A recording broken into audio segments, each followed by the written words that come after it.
안녕하세요. 저희 거의 다 들어오신 것 같아서 오늘 세션 바로 시작하도록 하겠습니다. 그럼 우선 혜미님 과제 발표 먼저 듣도록 하겠습니다.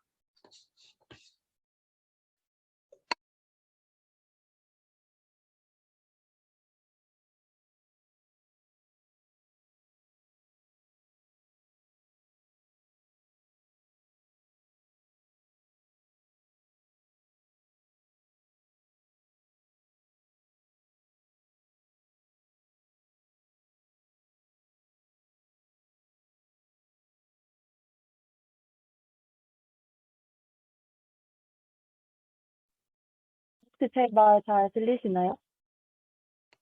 네, 잘 들립니다. 네, 화면도 잘 보이는 걸로 알고 그럼 발표 시작하겠습니다. 네, 저희가 이번 과제로 받았던 것은 가중치 매개 변수의 값을, 가중치 매개 변수의 최저값을 탐색하는 최적화 방법의 작동 원리들을 알아보는 것이었습니다. 우선 지금까지 최적의 매개 변수를 찾는 단서로 매개 변수의 기울기, 즉 미분을 이용했는데요. 매개 변수의 기울기를 구해서 기울어진 방향으로 매개 변수의 값을 갱신하는 것을 몇 번이고 반복해서 점점 최적의 값에 다가갈 수 있었습니다. 이것이 확률적 경사 하강법, 영어로는 SGD라는 단순한 방법인데, 이는 매개 변수 공간을 무작정 찾는 것보다 더 똑똑한 방법이라고 할 수 있습니다. SGD를 간단하게 복습을 해보자면, SGD의 수식으로는 다음과 같이 나타낼 수 있는데요. 여기서 세타 J의 경우에는 갱신하여 가중치 매개 변수이고, 알파의 경우에는 러닝 레이트, 그리고 이 부분은 세타 J에 대한 손실 함수의 기울기입니다. 이 식에서 볼 수 있듯이 SGD의 경우에는 기울어진 방향으로 일정한 거리만 가겠다는 그런 단순한 방법이라고 볼 수 있습니다. SGD는 단순하지만 문제에 따라서는 SGD보다 더 똑똑한 방법도 있을 수 있습니다. SGD의 단점을 알아보고 또 다른 최적화 기법들을 소개해 보도록 하겠습니다. SGD의 단점으로는 우선 방향에 따라서 기울기가 달라지는 함수의 경우에는 탐색 경로가 비효율적일 수도 있다는 것, 비효율적일 때가 있을 수도 있다는 것입니다. 또 저번 주에 세션에서 배웠듯이 이 러닝레이트가 낮은 경우에는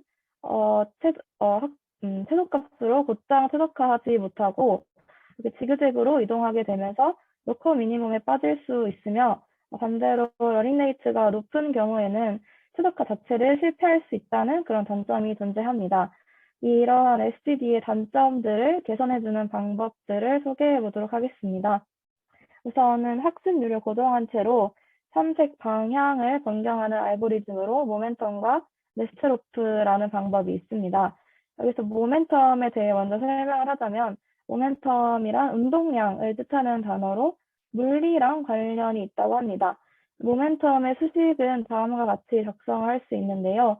여기서 SGD처럼 세타의 경우에는 갱신할 가중치의 매개 변수이고, 여기서 특징적으로 V라는 변수가 새롭게 나오는데, 이는 물리에서 말하는 속도를 의미한다고 합니다. 이 V에 대한 식을 이 부분을 자세히 보실 수 있는데, 자세히 보시게 되면 뮤 곱하기 VT는 지금까지의 누적된 관성을 의미하고, 똑같이 알파는 러닝 레이트고, 그리고 이 부분은 세타에 대한 손실 함수의 기울기에 해당하게 됩니다. 여기서 이 뮤 곱하기 VT 항의 경우에는 물체가 아무런 힘을 받지 않을 때 서서히 하강시키는 역할을 한다고 합니다. 물리에서는 지면 마찰이나 공기 저항 쪽에 해당한다고 보시면 될 것 같습니다. 이 VT에 대한 식은 기울기 방향으로 힘을 받아서 물체가 가속된다는 물리 법칙을 뜻하기도 한다고 합니다. 쉽게 말해서 관성의 방향을 고려를 해서 최적화를 찾아 나가는 데 있어서 진동과 폭을 줄이는 효과를 줄 수 있는 방식이라고 보시면 될 것 같습니다. 다음으로 네스테로프 방법의 식을 보게 되면 모멘텀과 유사한 것을 볼 수 있으나 이 손실함수의 기울기를 구하는 부분이 다른데요. 네스트로프 같은 경우에는 모멘텀이 이동을 시킬 방향으로 미리 이동을 해서 그레디언트를 계산을 하여서 불필요한 이동을 더 줄여주는 효과를 나타낸다고 합니다. 아래 벡터 그림을 보게 되면 선언적으로 이 아래쪽에 있는 그림이 웨스테로프 방식을 벡터로 표현한 것인데 선언적으로 우선 간성 방향으로 진행을 한 다음에 에러를 교정을 해서 후려치는 방식이 네스테로프 방식이라고 보시면 될 것 같습니다. 신경망 학습에서는 학습률, 즉 러닝 레이트 알파 값이 중요한데요. 이 값이 너무 작게 되면 학습 시간이 너무 길어지고 반대로 러닝 레이트가 너무 크게 되면 발산을 해서 학습이 제대로 이루어지지 않습니다. 그러면 이 러닝 레이트를 어떻게 조정하는 것이 좋으냐?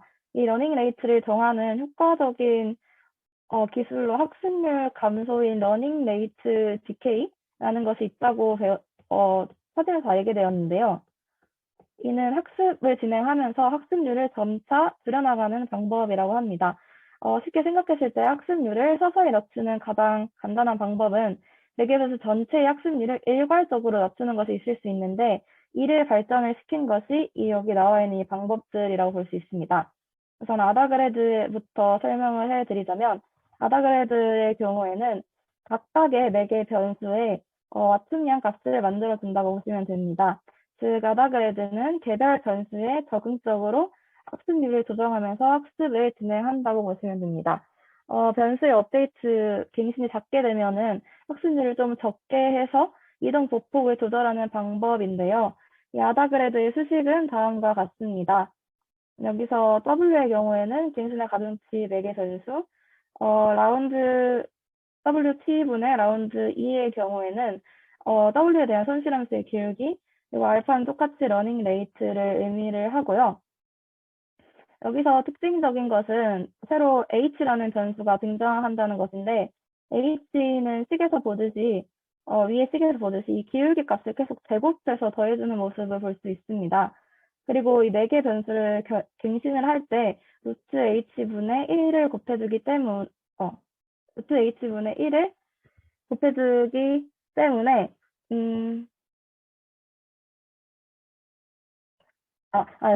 죄송해요. 여기서 h 같은 경우에는 제곱수를 더해주기 때문에 항상 증가를 해주게 되고 학습을 진행할수록 갱신 강도가 약해진다고 합니다. 실제로 만약에 무한히 계속 학습을 한다면 어느 순간에 갱신량이 0이 돼서 전혀 갱신하지 않게 되는 것입니다. 이 문제를 개선하는 기법으로 밑에 나와 있는 RMS 풀업이라는 방법이 등장하게 되는데요. 이 RMS 풀업의 경우에는 H 값을 exponential moving average 방식으로 조정하는 것이라고 보면 됩니다. 쉽게 말해서 과거의 모든 기울기를 균일하게 위처럼 더해가는 것이 아니라 먼 과거의 기울기는 서서히 있고 또 새로운 기울기 정보를 크게 반영하는 것이라고 볼 수 있습니다. 이를 지수 이동 평균 줄여서 EMA라고 부른다고 하고요. 즉 과거 기울기의 반영 규모를 기하급수적으로 감소시키는 방식이라고 볼 수 있습니다. 다음은 아다 델타 역시 RMS 풀업처럼 에이라그레드의 학습이 진행되면서 러닝 레이트가 매우 작아져서 학습이 진행되지 않는 단점을 보완하기 위해서 만들어진 그런 방법이라고 보시면 됩니다. 이 아다 델타의 경우에는 H값도 조정하고 H값의 변화에 맞춰서 러닝 레이트로 조정하자는 그런 방식입니다. 수식을 생략하도록 하겠습니다. 다음으로 아담에 대한 설명을 진행하도록 하겠습니다. 이 아담은 위에 나와 있던 모멘텀과 RMS 풀업 방법을 합친 방법으로 이 둘의 이점을 조합해서 효율적으로 매개 변수 공간을 산책해 준다고 합니다. 이 또 하이퍼 파라미터의 평형 보정이라는 것이 진행된다는 것도 아담 방식의 특징인데 여기서는 더 깊게 파고들지는 않겠습니다. 궁금하신 분들께서는 아래쪽에 제가 아담이 제한된 원 논문 링크를 참조를 해뒀으니까 그 부분 참고해 주시면 좋을 것 같습니다. 다음으로 나담 방법은 위에 나온 네스테로프와 RMS 프로 방식을 합친 방법이라고 하는데요. 네스테로프에서 사용한 방식대로 현재의 위치에서 다음 위치로 이동할 기울기와 모멘텀 값을 구하는 것이 아니라 모멘텀 값으로 이동한 뒤에 기울기를 구하는 방식이라고 합니다. 나담의 경우에는 아담과 네스테로프 방식을 모두 그 두 방식의 장점을 합쳤기 때문에 좀 더 빠르고 정확하게 글로벌 미니멈을 찾아낼 수 있다는 장점이 있다고 합니다. 다음으로 AMS 그라즈는 아담을 보완한 방식으로 아담이 일부 데이터에 대해서 옵티멀 솔루션의 수렴이 어렵다는 문제를 해결하기 위해 EMA 대신에 세컨드 모멘텀 값들 중에 가장 큰 값을 사용하도록 변형한 것인데요. 여기서 세컨드 모멘트라는 것이 나오는데 이 아담은 하이퍼 파라미터를 세 개를 설정을 한다고 해요. 하나는 지금까지 우리가 배웠던 러닝 레이트 알파, 나머지 두 개는 1차 모멘텀용 계수와 2차 모멘텀용 계수입니다. 아래 나온 논문에 따르면은 기본 설정값은 1차 모멘텀용 계수 베타1은 0.9 정도, 그리고 2차 모멘텀용 계수 베타2는 0.999 정도를 사용을 하면 많은 경우에 좋은 결과를 얻을 수 있다고 합니다. 마지막으로 아담 X의 경우에는 아담을 확장한 방식인데요. 아담에서는 L2 놈을 기반으로 러닝 레이트를 조절을 하는데 이 부분을 아담 X에서는 LP 놈으로 확장시킨 그런 알고리즘이라고 합니다. 이상으로 그 PPT 슬라이드에 나와 있던 매개 변수의 갱신 방법들을 살펴보았는데요. 사용하는 기법들에 따라서 갱신 경로가 다르고 또 각자의 장단점이 있어서 저희가 풀어야 할 문제가 무엇이냐에 따라서 기법을 다르게 사용하는 것이 좋다고 합니다. 네, 이상으로 발표 마치겠습니다. 들어주셔서 감사합니다. 네, 감사합니다. 저희가 조사해야 되는 내용이 방대했는데 이렇게 유형별로 체계적으로 잘 정리해 주신 것 같아서 이해가 쉬웠던 것 같아요. 네, 그러면은 이제 과제 발표는 마쳤고 이제 세션 발표로 넘어가서 정민님 발표 듣도록 하겠습니다.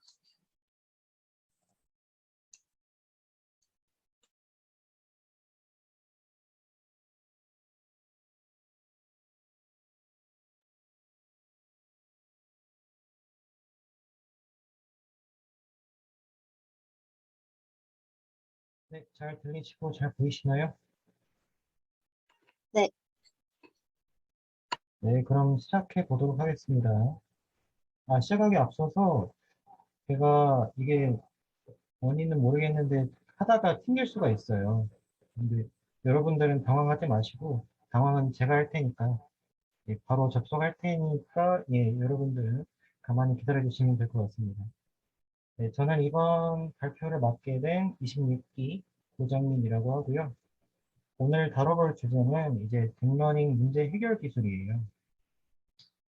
저희가 그래서 지난주까지 이제 딥러닝의 기초적인 구조와 그리고 최적화 과정 그리고 웨이트와 바이어스들을 이제 계속해서 업데이트 해나가는 그런 백프로파게이션 과정까지 한번 다뤄봤었는데 딥러닝의 과제가 하나가 더 남아 있습니다. 바로 regularizations이라고 하는 이 정규화 과정이라는 건데 여기 보시면은 이렇게 2번부터 5번까지는 다양한 이 정규화 과정이 있고 그 중에서 제가 2번과 3번을 다뤄볼 예정이고 그리고 2부에서 학술부장님께서 이제 가장 중요한 요 드랍아웃 개념이랑 매치 노멀라이제이션 개념을 다뤄주실 예정이에요. 그래서 지금부터 시작해 보도록 하겠습니다. 네,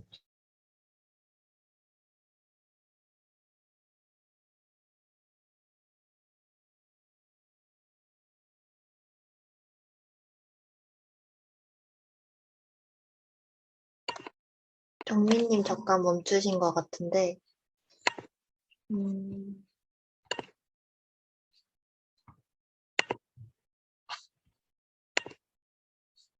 잠시만 기다려 보도록 하겠습니다.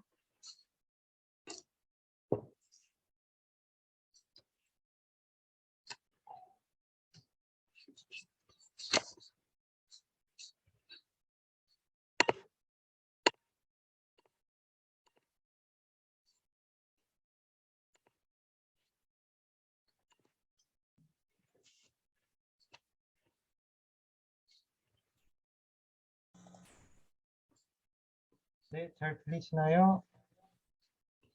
네, 화면 공유는 아직 안 화면 되어 공유가 안 되군요. 네. 잠깐만요.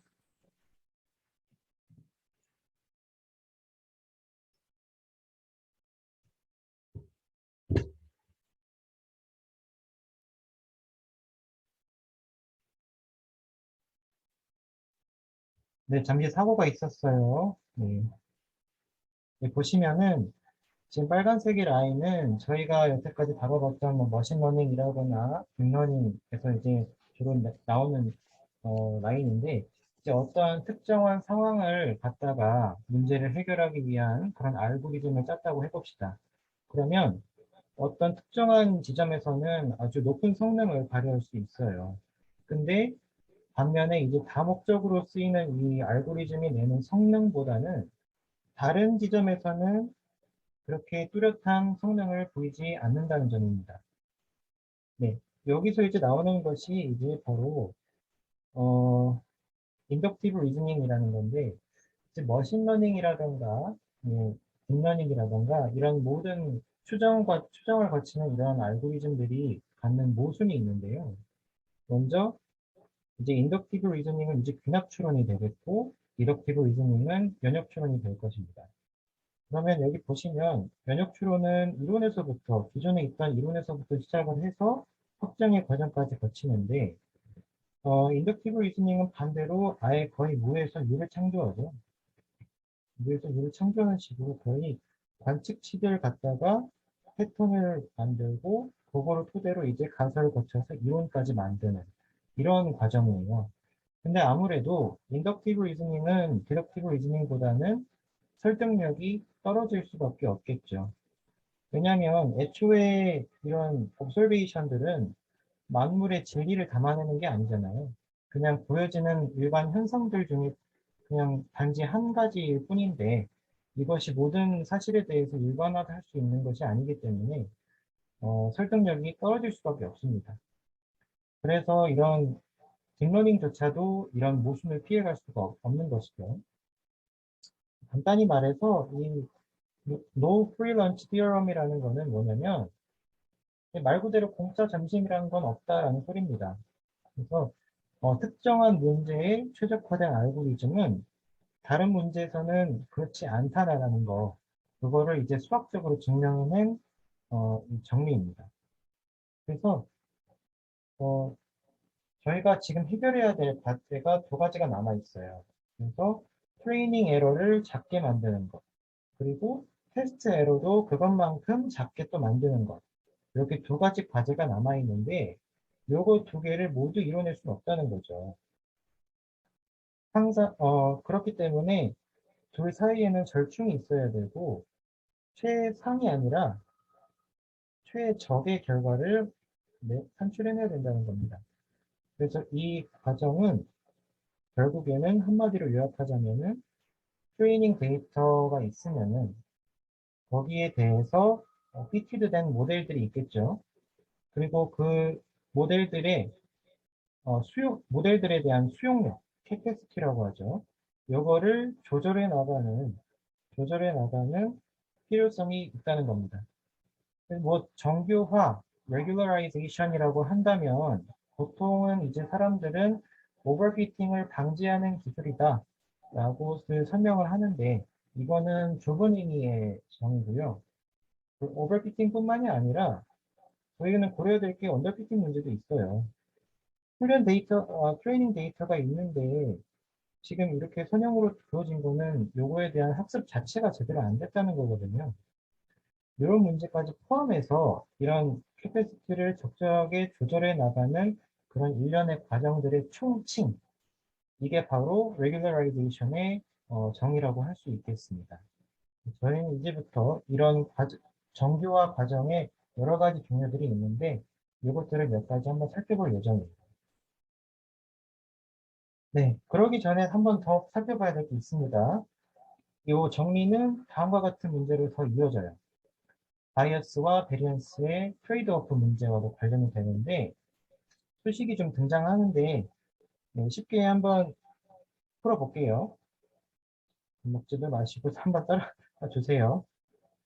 네, 보시면 지금 x0라는 초기 값에서 피티드 된 모델이 있을 거예요. 거기서 갖는 그 피티드 밸류가 있을 것이고, 요거를 갖다가 이제 저희는 MS를 이제 한번 구해볼 건데, 여기서 보시면 조건부 기대값이에요.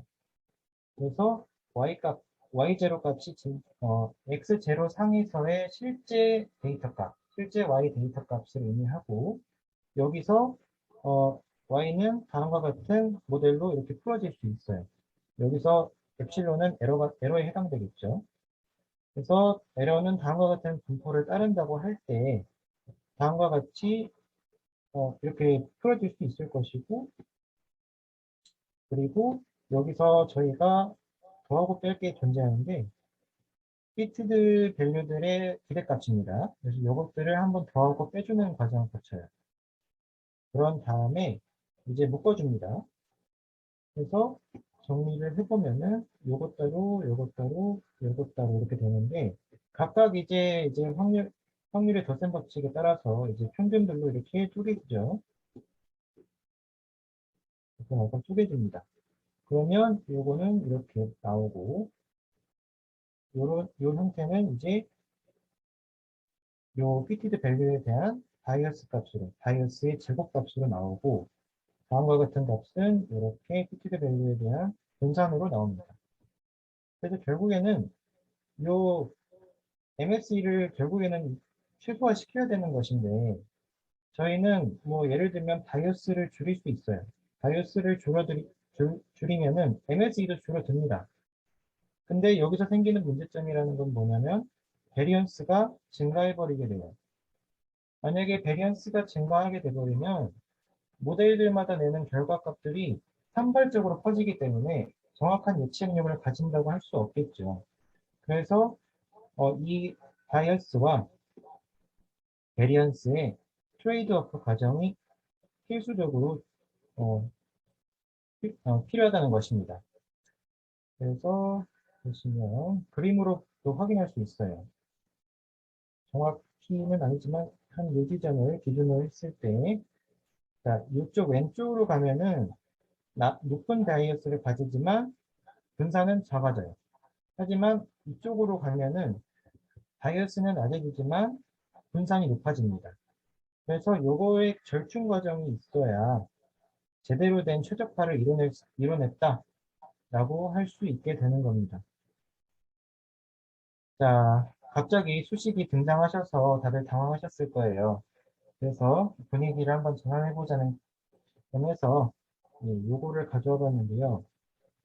자, 여러분들 주변에서 이제 ENFP라는 친구들을 많이 볼 수 있을 거예요.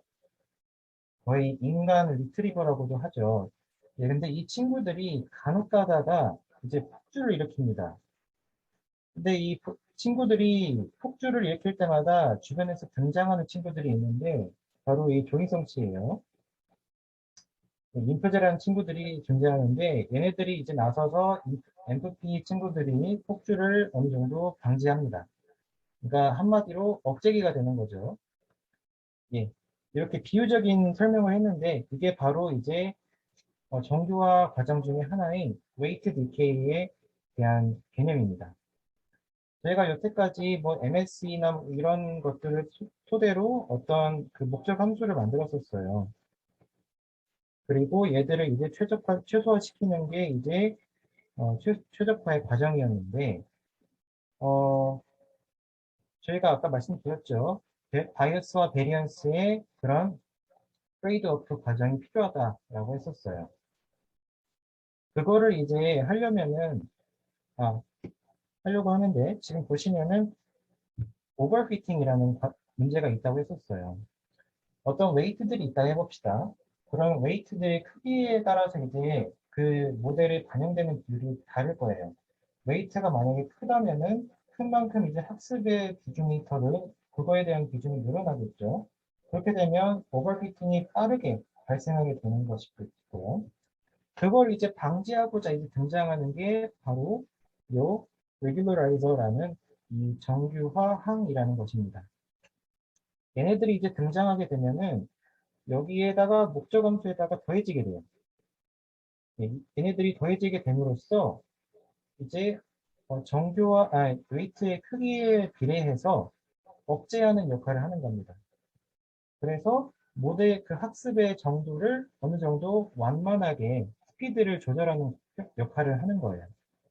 여기서는 지금 W 트랜스포즈 곱하기 W라고 이렇게 돼 있는데 이건 이따가 나올 L2 레귤러라이제이션의 그거에 쓰이는 정교화 항이에요.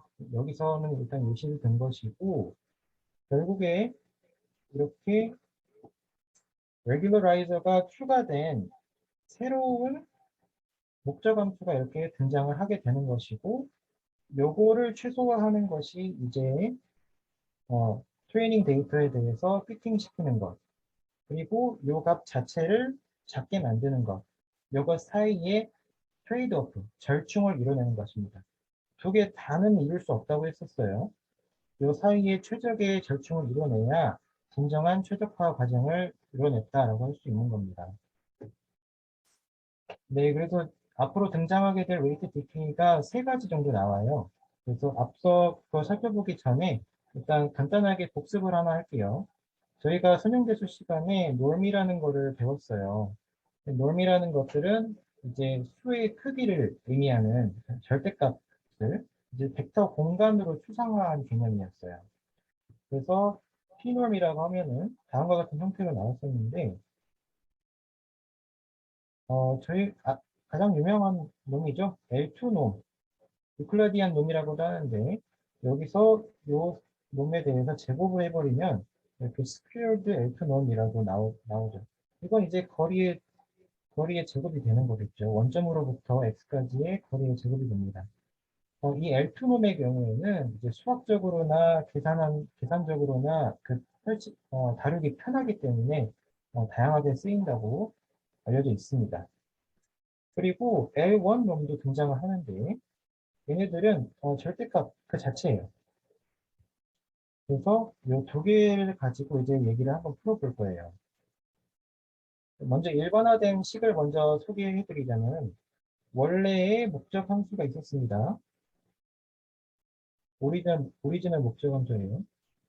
여기에다가 하이퍼 파라미터 알파가 붙은 레귤러라이저가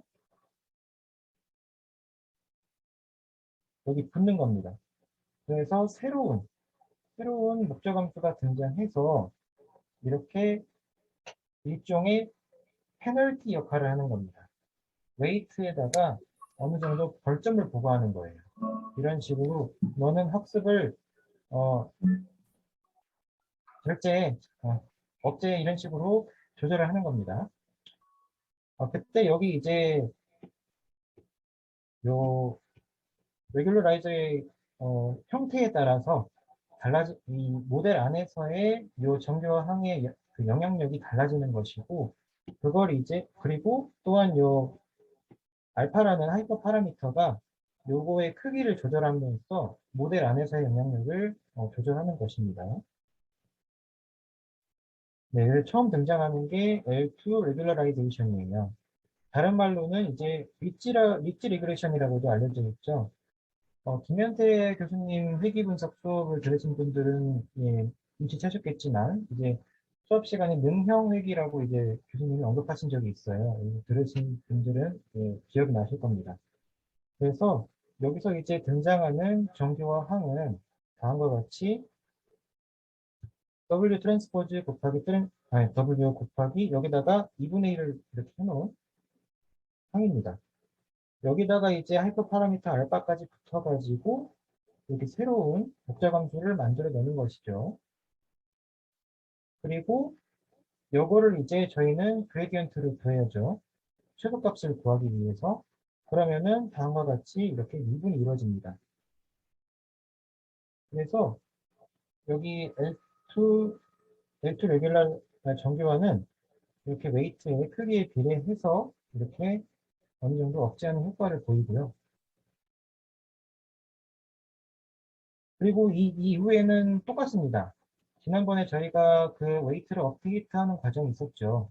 그래서 저희가 여기서 구한 웨이트를 갖다가 이제 여기에 네, 추가를 해서 업데이트 시켜 나가는 겁니다.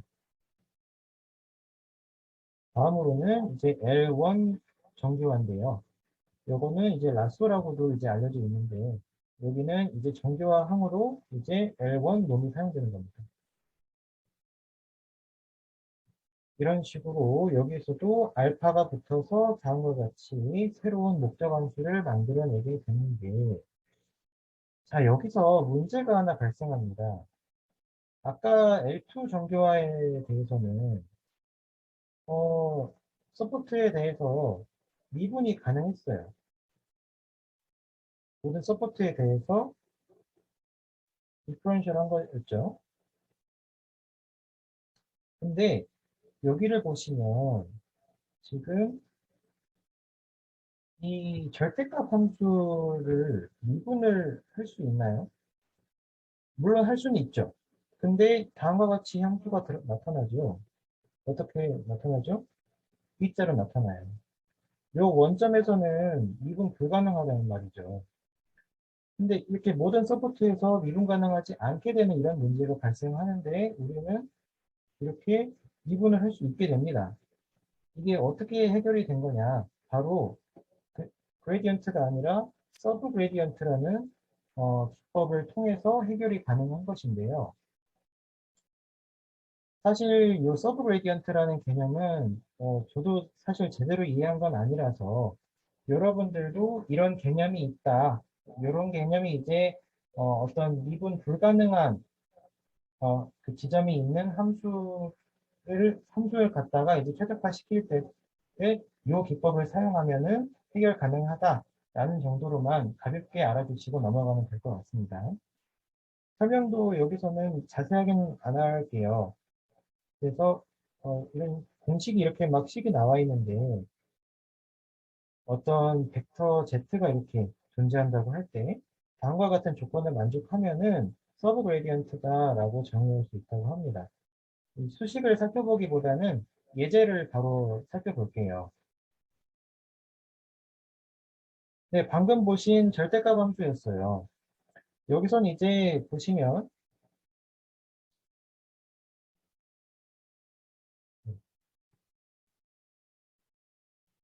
x가 0보다 큰 쪽은 그레디언트가 1이었습니다. 그리고 0보다 작은 쪽은 마이너스 1이었고요. 근데 우리가 지금 설명할 수 없는 구간이 지금 원점이잖아요. 이 원점.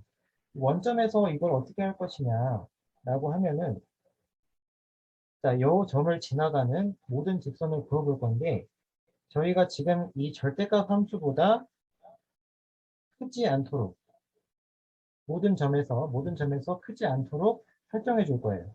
자, 그것들의 집합을 모아 볼 겁니다. 그러면 어떻게 되느냐? 자, 일단 그려보면 바로 알 수 있어요. 이런 식으로 여러 가지 이렇게 나올 수 있겠죠. 기울기가 여기 1보다만 작고 마이너스 1보다만 크면은 요 절대값 함수보다는 작은 직선들이 그어질 수 있는 거예요. 요 직선들의 기울기를 모아놓은 벡터가 바로 요 Z인 겁니다. 그래서 이런 식으로 x가 0일 때도 다음과 같이 닫힌 구간 마이너스 1부터 1까지의 구간에서 임의의 값으로 갖는다. 그레디언트가 이렇게 존재한다. 라고 어느 정도 이 제약을 완화시켜 주는 겁니다. 이렇게 함으로써 최적화를 이뤄낼 수 있는 거고요. 이 정도로만 설명하고 넘어가겠습니다. 더 깊게 들어가면 저도 역량이 안 돼서 이 부분은 혹시라도 이제 간사님께서 설명해 주실 부분이 있으시면 예, 부탁드리겠습니다. 네, 그렇게 해가지고 결국에 저희가 이제 라쏘에서도 마찬가지입니다. 그래서 저희가 L1 놈을 갖다가 정규와 항으로 이제 손실함수에다가 추가를 했던 건데 이게 사실은 미분 불가능한 점이 존재했지만 서브 그레디언트라는 기법을 사용해서 이거를 최적화를 이뤄낸 것이다 라고 이해해 주시면 될 것 같아요. 네, 다음으로 등장하는 게 이제 엘라스틱 넷이라는 건데, 어렵지 않습니다. 지금 보시면 이렇게 두 개의 항이 추가가 된 게 보여요. 여기는 지금 보시면 L1 놈이고, 여기가 L2 놈이에요. 자, 근데 여기 앞에 지금 뭐가 붙었죠? R이라고 하는 애들이 또 하나 붙어 있어요.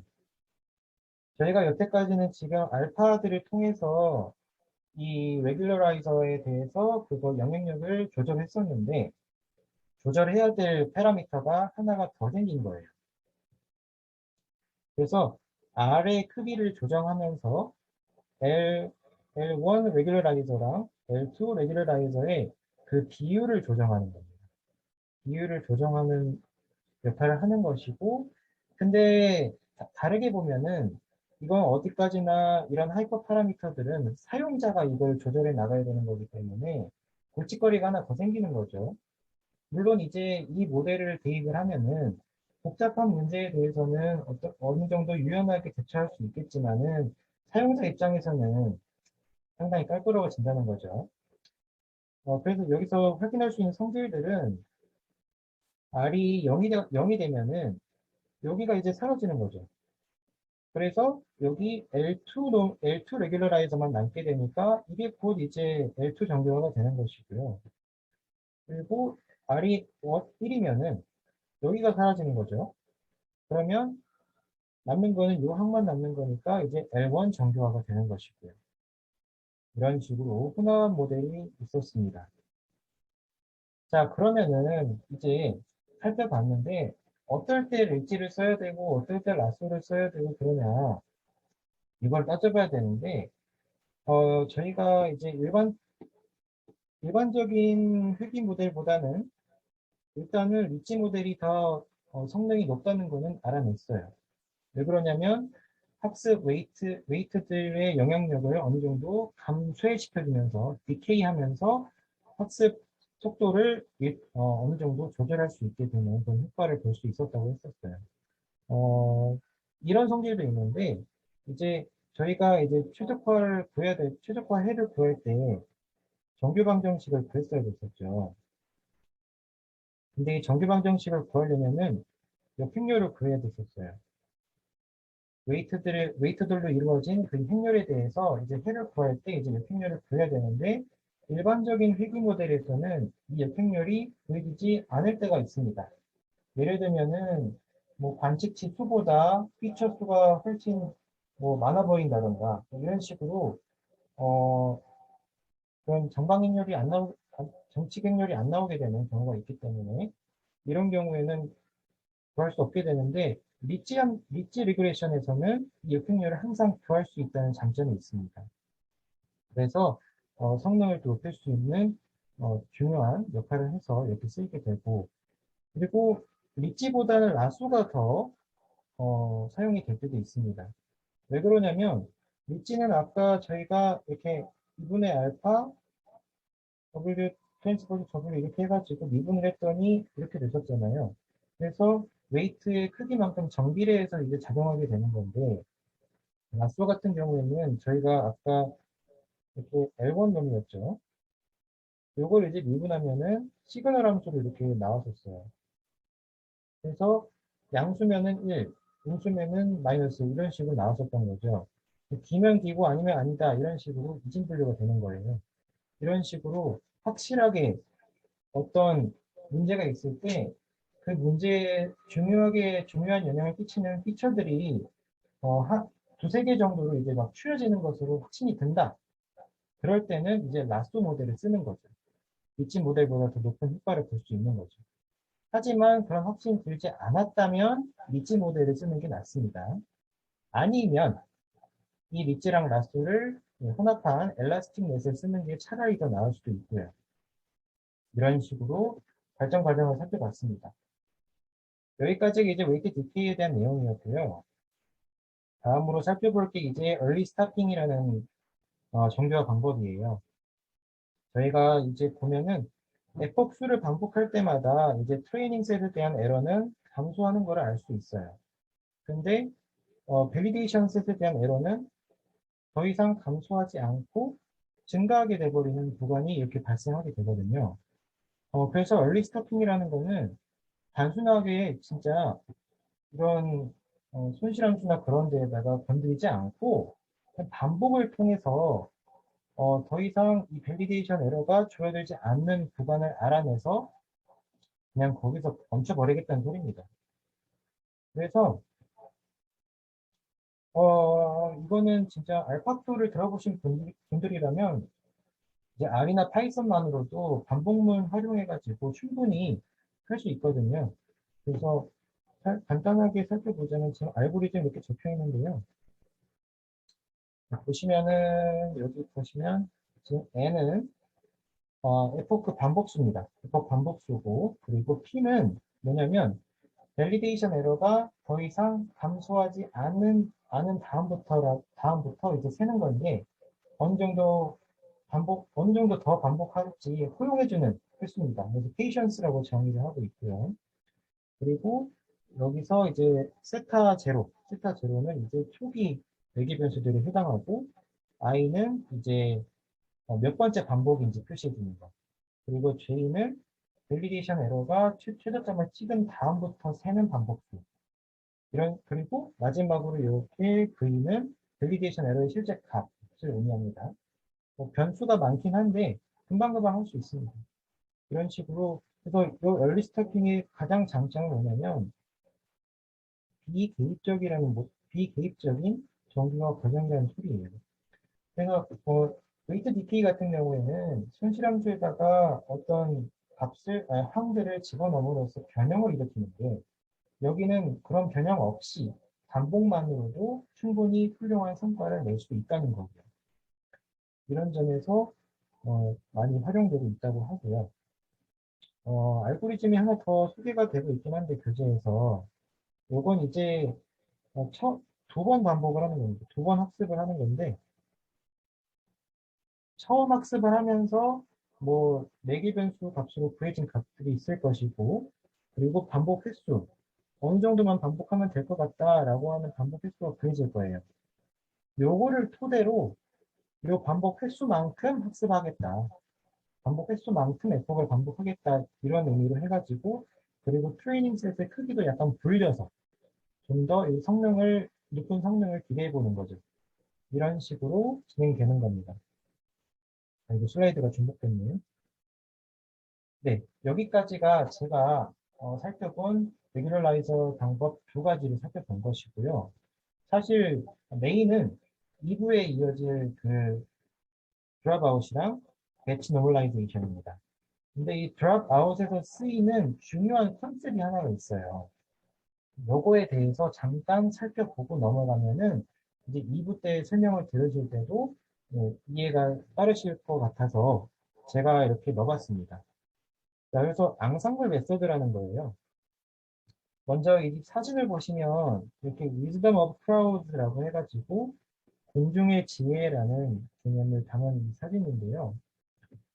근데 말 그대로 어떤 특출난 전문가 한 명이 낸 그런 의견보다 다수의 일반인들이 내는 이런 의견들을 죄다 합쳐가지고 냈더니 더 좋은 결과를 맞을 수 있다라는 것이거든요. 요거를 그대로 알고리즘으로 반영한 것이 바로 앙상블 메소드예요. 엄청나게 성능이 좋은 모델 하나를 갖다가 예측값을 내면은 성능이 좋겠죠. 근데 그것보다도 일반적인 성능을 내는 모델 여러 가지를 갖다가 예측값을 내서 평균화시키면은 더 성능이 높아진다는 소리입니다. 요 컨셉을 활용한 이 앙상블 메소드 중에서도 여러 가지가 있는데 그 중에서도 오늘 볼 거는 베깅이라는 개념입니다. 베깅은 이제 보트스트랩 어그리게이션의 줄임말인데 요거는 뭐냐면 이렇게 어떤 트레이닝 세트가 있습니다. 여기에서 중복을 허용해서 이제 무작위로 샘플링을 하는 겁니다. 어떤 샘플 사이즈를 정해놓고 이렇게 무작위로 추출을 하는 건데 여기서 내놓은 이제 모델에다가 넣어서 내놓은 값들이 있을 거예요. 요것들을 한데 모아서 평균화시키면은 더 높은 성능을 낸다는 겁니다. 여기 그림에서도 확인할 수 있는데 오리지널 데이터 세트가 이제 9랑 6이랑 8이 있다고 해봅시다. 여기서 이제 중복을 허용해서 사이즈가 3인 샘플을 이제 뽑았다고 했을 때 보시면 여기는 9가 없고 8 2개랑 6으로 돼 있고 두 번째 샘플을 보시면 6은 없고 9 2개에 8이 하나 이렇게 있어요. 중요한 점은 여기서 지금 보시면 위에 있는 동그라미가 있으면은 아 이건 8이구나. 그리고 여기서도 보시면 아래에 있는 동그라미는 8이구나. 이런 식으로 추론을 해나갈 수 있다는 겁니다. 단지 이렇게 오리지널 데이터에 대해서 그냥 단순하게 반복해서 중복을 허용해가지고 뽑기만 했는데 그거를 단순하게 모아서 평균해 보니까 더 높은 예측력을 보인다는 거예요. 그리고 이 백인이 갖는 효과가 있는데 이게 바로 이제 분산을 감소시키는 역할을 해줘요. 뭐 저희가 이제 MSE 같은 것들이 있겠죠. 근데 이거를 이제 줄일 때 바이어스를 줄여버리면 MSE도 줄지만 분산은 늘어나 버린다고 했었죠. 요거를 잡지 못하면은 좋은 모델이라고 할 수 없다고 했었습니다. 제대로 된 최적화도 이뤄내지 못한 것이고요. 요 과정, 트레이드오프 과정이 항상 필요한 건데, 이제 그 배깅이란 놈이 이제 요거를 돕는다는 겁니다. 그래서 이 베리언스를 줄여주는 효과가 어떻게 되는지 식들을 좀 가져와 봤는데, 간단하게만 살펴볼게요. 지금 시간이 47분이니까 빨리빨리 볼게요. 자, 어떤 KDL 회귀 모델이 있다고 해봅시다. 여기서 이제 각각이 갖는 에러들이 있을 거예요. 에러는 이제 다음과 같은 정비분포를 따르고 각각의 에러들은 이제 상관관계에 로라는 거를 가진다고 해봅시다. 그러면은 이 상관관계 표현한 게 지금 요거고요. 요거를 이제 전개해 보면은 이런 식으로 나타낼 수 있습니다. 근데 정확히는 이제 i랑 j가 다를 때도 있고 같을 때도 있겠죠. 요걸 이제 고려해야 되는 건데 이제 아까 분포에서 봤듯이 이제 에러들의 기대값은 m이 되고 것이고 요 두 개 곱하기 한 것의 기대값은 다음과 같이 두 가지 케이스로 나눌 겁니다. 그래서 우리가 지금 요 에러들의 평균, 합의 평균에 갖다가 이제 분산을 구할 건데 다음과 같이 이렇게 전개가 돼요. 요 값과 요 값을 이제 구할 건데 먼저 이 두 번째 거 먼저 보면은 네, 먼저 이렇게 시그마가 밖으로 빠져나옵니다. 그래서 다음과 같이 이렇게 KM으로 정리가 되고요. 첫 번째 거에서도 이제 요거의 제곱을 씌운 게 있었는데 여기도 이제 다르게 표현하면은 모든 i와 j에 대해서 다음 두 개의 곱으로 표현할 수 있겠죠. 그래서 여기서 이제 기대값을 이제 넣어보면은 여기에 그대로 이제 시그마 안으로 기대값이 들어가는 겁니다. 그래서 다음과 같이 이렇게 정리가 되고요. 이게 정리가 된 거는 지금 i와 j가 같을 때도 있고 다를 때도 있어서 요거 케이스를 나눠서 이렇게 대입을 한 겁니다. 네. 그렇게 해가지고 정리했더니 다음과 같이 나왔고요. 그래서 여기에서 요거의 제곱값을 빼주는 거죠. 그렇게 해가지고 구한 게 다음과 같이 이렇게 나옵니다. 그리고 여기다가 이제 K분의 1 곱한 거를 이제 분산을 매기면은 다음과 같이 이렇게 나오는 걸 알 수 있어요. 자, 여기서 이제 중요한 겁니다. 자, 저희가 K의 회귀 모델을 고려한다고 했었어요. 그때 이제 K가 여기 위치하죠. 그러면 이 중복을 허용해서 단순하게 반복만 했는데도 요게 증가하면은 요 값 자체가 줄어들겠죠. 그러면은 요 값만 남는 겁니다, 거의. 거의 이제 이렇게 된다고 볼 수 있겠죠. 분산이 말 그대로 감소한 거예요. 이런 효과를 보일 수 있다는 겁니다. 그리고 여기다가 이 에러들끼리의 독립성까지 보장이 된다면 상관관계 요 로가 0이 돼 버리겠죠. 그래서 이론적으로는 이게 최소 0까지도 될 수 있다는 점입니다. 뭐 실제로는 그렇진 않겠죠. 실제로 복잡한 문제 같은 경우에들은 뭐 피처들이 서로 막 얽혀 있고 막 상관관계가 거의 뭐 1이 되는 것도 있고 다중공상성도 막 일어나고 별의별 문제가 다 일어나겠죠. 그래서 실제로 이렇게 될 일은 없고, 어찌됐건 이 대깅이라는 애가 바이어스와 베리언스 트레이드오프하는 과정을 돕는 역할을 한다라는 걸 알아두시면 될 것 같습니다. 그리고 이 대깅이란 알고리즘의 컨셉이 아주 잘 활용될 수 있는 게 바로 드랍아웃이에요. 딥러닝 구조가 저희가 많은 여러 겹의 히든 레이어들이 있었잖아요. 그 구조를 활용해가지고 이 대깅 알고리즘을 최대한으로 효율을 낼 수 있는 것이 바로 이제 드랍아웃이라는 기법이에요. 그걸 이제 2부 때 학술부장님께서 설명해 주실 예정입니다. 네.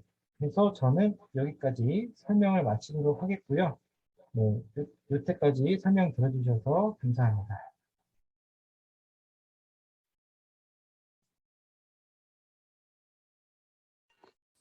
네, 그러면은 1부 발표는 여기서 마치고 10분 정도 쉰 다음에 정각에 다시 들어와 주시면 감사하겠습니다.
네, 그러면은 시간이 된 것 같으니 다시 시작하도록 하겠습니다. 네, 2부에서는 상용님이 발표를 해주실 예정이고요.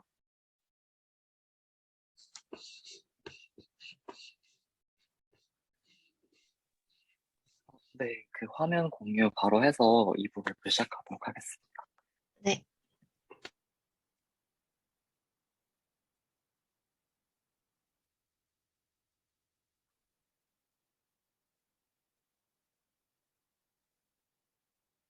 네, 혹시 보이시나요? 네, 잘 보입니다. 네, 감사합니다. 그 2부 세션 발표 시작하도록 하겠습니다. 2부에서는 먼저 이제 차원의 저주라고 하는 얘기를 먼저 하게 되고 그 다음에 이제 드랍아웃과 그걸 더 일반화한 드랍 커넥트에 대한 얘기를 할 예정입니다. 그리고 이제 다른 기법 중에 하나인 배치 노멀라이제이션에 대한 얘기를 하면서 이제 세션 발표를 마칠 예정입니다. 먼저 이제 앞서 정민님께서 발표해 주셨던 내용에도 이제 있는 내용이었는데, 이제 오버피팅의 이슈가 뭐 이제 모든 기계학습 문제들에 다 이제 산재에 있습니다. 그래서 딥러닝도 마찬가지로 이제 오버피팅의 이슈가 발생을 할 수가 있는데, 이제 그걸 잘 보여주는 그림을 하나 이렇게 가지고 왔습니다. 그래서 실제 우리가 추정하려고 하는 펑션이 이제 주황색의 트루 펑션이라고 하고, 이제 거기에 이제 파란색 점들이 이제 이렇게 샘플이라고 할 때, 이제 차원이 이제 어떻게 되냐에 따라서, 언더피팅이 될 수도 있고, 지금 제일 왼쪽에 있는 그림이 이제 제대로 이 데이터들을 설명하지 못하는 언더피팅이 된 상태라고 할 수가 있고, 그 다음에 중간에 있는 이 이제 디그리가 4인 경우에는 그래도 어느 정도 잘 맞췄다. 실제 함수를 좀 근사할 수 있었다라고 얘기할 수가 있는 반면에 이제 좀 오버피팅이 심한 오른쪽에 맨 오른쪽의 그림의 경우에는 이제 너무 데이터 포인터들을 맞추려고 하다 보니까 실제 우리가 찾으려고 하는 이제 트루 펑션을 이제 제대로 근사하지 못하는 이런 문제가 발생하는 걸 알 수가 있습니다. 그래서 이제 결국 이 문제도 사실 바이어스 베리언스 트레이드오프의 문제에서 이제 기인을 하게 되는데, 이제 앞서 정민님 발표랑 거의 비슷한 내용인데, 그래서 바이어스가 이제 바이어스랑 베리언스를 둘 다 동시에 어느 정도는 줄일 수 있지만, 이제 거의 옵티멀한 시점까지 오고 나서부터는 이제 뭔가를 이제 트레이드오프 해야만 이제 뭔가를 줄일 수 있고, 대신에 반대로 뭔가가 늘어나는 이런 이제 구조가 생길 수밖에 없다는 게 이제 오버피팅 이슈가 이제 발생하는 이유라고 할 수가 있습니다. 이제 그거와 관련해서 이제 차원의 저주라고 하는 얘기가 있는데, 이제 차원을 무진장 만약에 늘리게 되면 일단 뭐 분석하는 입장에서도, 그다음에 뭔가 데이터를 이제 이렇게 트레이닝하는 입장에서도 되게 좋은 여건일 수는 있지만, 사실 막상 이제 이걸 테스트를 하게 되거나 할 때는 오히려 성능이 그렇게 좋게 나오지 않는 이제 문제가 발생을 하게 됩니다. 그래서 그런 문제, 그래서 차원이 이제 늘어날수록 이제 어느 수준까지는 성능이 이제 비약적인 향상이 있을 수 있지만, 이제 그 딱 정점을 찍는 시점이 지난 이후부터는 차원이 늘어나면 날수록 오히려 이게 모델 자체의 예측 성능에 별로 좋지 않는 영향을 미친다라는 이 개념이 이제 차원의 저주의 개념입니다. 그래서 이 옵티멀이 되는 이 지점을 찾는 게 제일 중요한 어떤 이제 뭐 기계학습 전반에 걸친 이제 이슈라고 할 수 있을 것 같습니다. 그리고 이제 이 사진은 ESL 책에 나와 있는 이제 그림 중에 이제 쿨스 오브 디멘저널리티를 말해주는 이제 그림 중에 하나를 가지고 왔습니다. 이게 지금 뭘 말해주냐면, 이제 왼쪽에 있는 그림을 보시면 지금 이렇게 유닛 큐브가 하나 있습니다. 이거는 이제 P가 3일 때, 그러니까 다시 말하면 이 차원을 P라고 했을 때, P가 3차원일 때 이제 유닛 큐브를 만약 가지고 온 건데, 만약에 여기에서 이제, 이 전체의 부피가 1인데, 이 중에서 0.1만큼의 부피를 떼고 싶으면 이제 얼만큼의 이제 길이가 필요한지, 이제 정사각형의 마찬가지로 큐브를 이제 자른다고 했을 때, 얼만큼이 필요한지를 만약에 계산을 해보게 되면은, 일단 먼저, P가 3일 경우 전에 먼저 생각해 봤을 때, 먼저 1차원이라고 하면, 이렇게, 여기는 큐브라고 하는 게 있을 수가 없으니까, 이제 0에서 1까지의 이제 수직선이 이제 생기게 될 겁니다. 여기에서 이제 이 전체 길이가 1이라고 했을 때, 이 중에 0.1을 찾으라고 하면, 그냥 정확히 0.1인 지점을 찾으면 요만큼의 이제 영역이 0.1이 되는 걸 알 수가 있습니다. 그런데 이게 이제 P가 1일 때, 상황인데, 만약에 P가 차원이 이제 2가 되면 어떻게 바뀌게 되냐면, 이제 여기도 아직 큐브라는 건 생길 수가 없지만 이제 이런 플레인이 하나가 나올 수가 있게 됩니다. 그래서 여기서 넓이가 1인 플레인이 나오게 되는데 이렇게 될 거고 여기에서 뭐 0.1을 이제 0.1만큼의 비율을 이제 찾으라고 한다면 요만큼이 될 텐데 이 길이가 그럼 0.1이 아니라 더 큰 값이 되어야지만 이제 0.1만큼을 이제 뗄 수가 있게 되죠. 그래서 이 길이를 만약에 정확하게 측정을 해보면 10분의 루트 10이 될 거고 그 다음에 P가 3일 때는 그 길이가 점점 더 증가를 하게 된다는 게 지금 여기서 이 그림에서 말하고 있는 내용입니다. 이거 계산을 했었는데 잠시만요. 3 세제곱 루트 3의 P10이었나? 이런 숫자였던 것 같은데 그래서 더 이제 값이 이제 10분의 루트 10보다 점점 커진다는 거죠. 그래서 이게 그러면 왜 차원의 저주랑 이제 관련이 있냐라고 한다면은 이제 우리는 어떤 데이터가 주어져 있을 때 이제 이게 덴시티한 게 가장 좀 이상적인 형태라고 할 수가 있는데 이 그림들에서 보시면 이제 이제 똑같은 데이터 포인트들이 있다고 했을 때 이 차원이 늘어나면 늘어날수록 이 둘의 상대적인 거리 개념이 점점 더 늘어나게 된다는 얘기를 여기서 하고 있는 겁니다. 그렇게 되기 때문에 점점 더 이제 분석에서 성능이 안 좋아질 수밖에 없고 더 어려워진다라는 얘기를 여기서 하고 있는 거고 이제 이거와 비슷한 또 예제 중에 하나가 어떤 게 있냐면 이제 어, 2차원 이렇게 P가 2인 2차원인 플레인이 있을 거고 또 이제 얘네 둘만 비교를 한다 해봤을 때 만약에 이제 피그 3차원인 이제 마찬가지로 큐브가 하나 있을 텐데 이 안을 가득 채울 수 있는 이렇게 구를 그린다고 하면은 이제 여기는 이렇게 될 거고 2차원에서 이렇게 될 거고 3차원에서 제 그림을 잘 못 그리긴 하는데 이렇게 이제 될 겁니다. 네. 그래서 이걸 간단하게 그려봤는데, 그래서 이걸 이제 봤을 때, 이제, 만약에 여기 길이도 1이고, 여기도 1이고, 마찬가지로 이런 유니큐브를 생각하고, 그 다음에 여기서도 유니포를 생각을 한다고 했을 때, 이제, 만약에, 이 이제 유니큐브의 부피를 만약에 소문자 A라고 한다고 하고, 그 다음에 이 안에 들어가는 유니볼이나 아니면 유닛볼들의 이제 부피를 B라고 한다고 했을 때 이게 차원이 P라고 하고요. 그래서 이거는 각각 차원에 따라서 결국 값들이 계속 달라지게 될 텐데 만약에 이 P를 만약에 무한대로 만약에 보내게 되면 이 값은 0으로 수렴을 하게 됩니다. 그러니까 다시 말하면 이제 무한 차원이라고 생각을 하게 됐을 때 이제 이 구는 부피가 없는 거나 마찬가지가 되는 거고, 그러면 어떤 상황이 되는 거냐면, 이 구가 그냥 그 큐브의 그냥 벽들에만 이렇게 붙어 있는 형태라고 되는 거라고 할 수가 있어요. 근데 그렇게 되면은 이제 우리가 뭔가 이걸 나누고 뭐 분류를 하거나 아니면 예측을 한다 했을 때 이걸 다루기가 점점 더 어려워진다는 얘기죠. 그래서 차원이 늘어날 때 이제 점점 이렇게 분석이 어려워지고 성능이 낮아질 수밖에 없는 문제가 발생한다는 내용 전반을 이제 차원의 저주라고 얘기를 하게 됩니다. 그래서 이 차원의 저주가 결국 딥러닝에서도 마찬가지로 발생을 하게 되는데 그럼 딥러닝에서는 대체 어떤 거에 이 문제 때문에 이제 차원의 저주가 발생하게 되냐면 크게는 이제 두 가지 요인 때문이라고 할 수가 있습니다. 먼저 첫 번째는 이게 이제 일반적인 딥러닝 구조라고 했을 때 지금 여기에는 이렇게 하나, 둘, 셋 해서 여기는 뎁스가 지금 3이죠. 근데 이 뎁스가 이제 늘어나면 늘어날수록 뭐 뉴런이 하나씩만 생긴다고 하더라도 이제 깊이가 정말 깊어지면 차원이 늘어난다고 얘기할 수밖에 없습니다. 그리고 마찬가지로 또 이번에는 여기 이제 첫 번째 히든 레이어를 살펴보시면 여기는 좀 뉴런이 6개 있으니까 첫 번째 레이어의 히든 레이어의 위스는 6이라고 할 수 있는데 얘도 마찬가지로 올라가게 되면 이제 점점 이제 레이어가 적다 하더라도 이제 이 뉴런이 너무 많아지게 되면 마찬가지로 이제 차원의 저주가 발생할 수밖에 없습니다. 그래서 이 딥러닝에서의 차원의 문제는 결국에는 이 뎁스랑 그다음에 위스를 너무 많이 늘리게 되면 이제 오버피팅이 발생할 수밖에 없고 반대로 마찬가지로 너무 적게 되면은 언더피팅이 발생할 수밖에 없다. 그래서 이제 차원의 문제에 있어서는 이 딥러닝의 이 두 가지를 크게 고려를 할 수밖에 없습니다. 그래서 요런 이제 배경에서 이제 드랍아웃이라는 개념이 나오게 됐습니다. 이제 이 드랍아웃은 일단 이제 기본적인 개념은 뭐냐면, 이제 원래의 이제 뉴럴 네트워크가 있었다면, 이제 학습을 할 때, 이 중에서 몇 개 확률적으로 이제 몇 개의 뉴런을 이렇게 삭제를 해서 이제 학습을 이렇게 진행을 시키는데 이 삭제되는 뉴런을 매번 이제 확률적으로 선택을 하게 되는 겁니다. 그래서 얘가 지금 뭐 이번 학습을 할 때는 얘가 지워지더라도 다음 학습 때는 얘가 지워질 수도 있고, 뭐 아니면 얘가 지워질 수도 있고, 계속 이게 확률에 따라서 이제 바뀌게 되는 겁니다.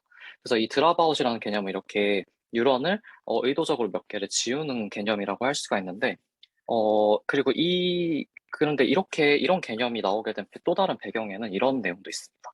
이제, 딥러닝에서 이제 학습을 하다 보면 이제 발생하는 좀 대표적인 문제 중에 하나가 이제 코어 어댑테이션이라고 하고, 다른 말로는 상호 적응이라고 합니다.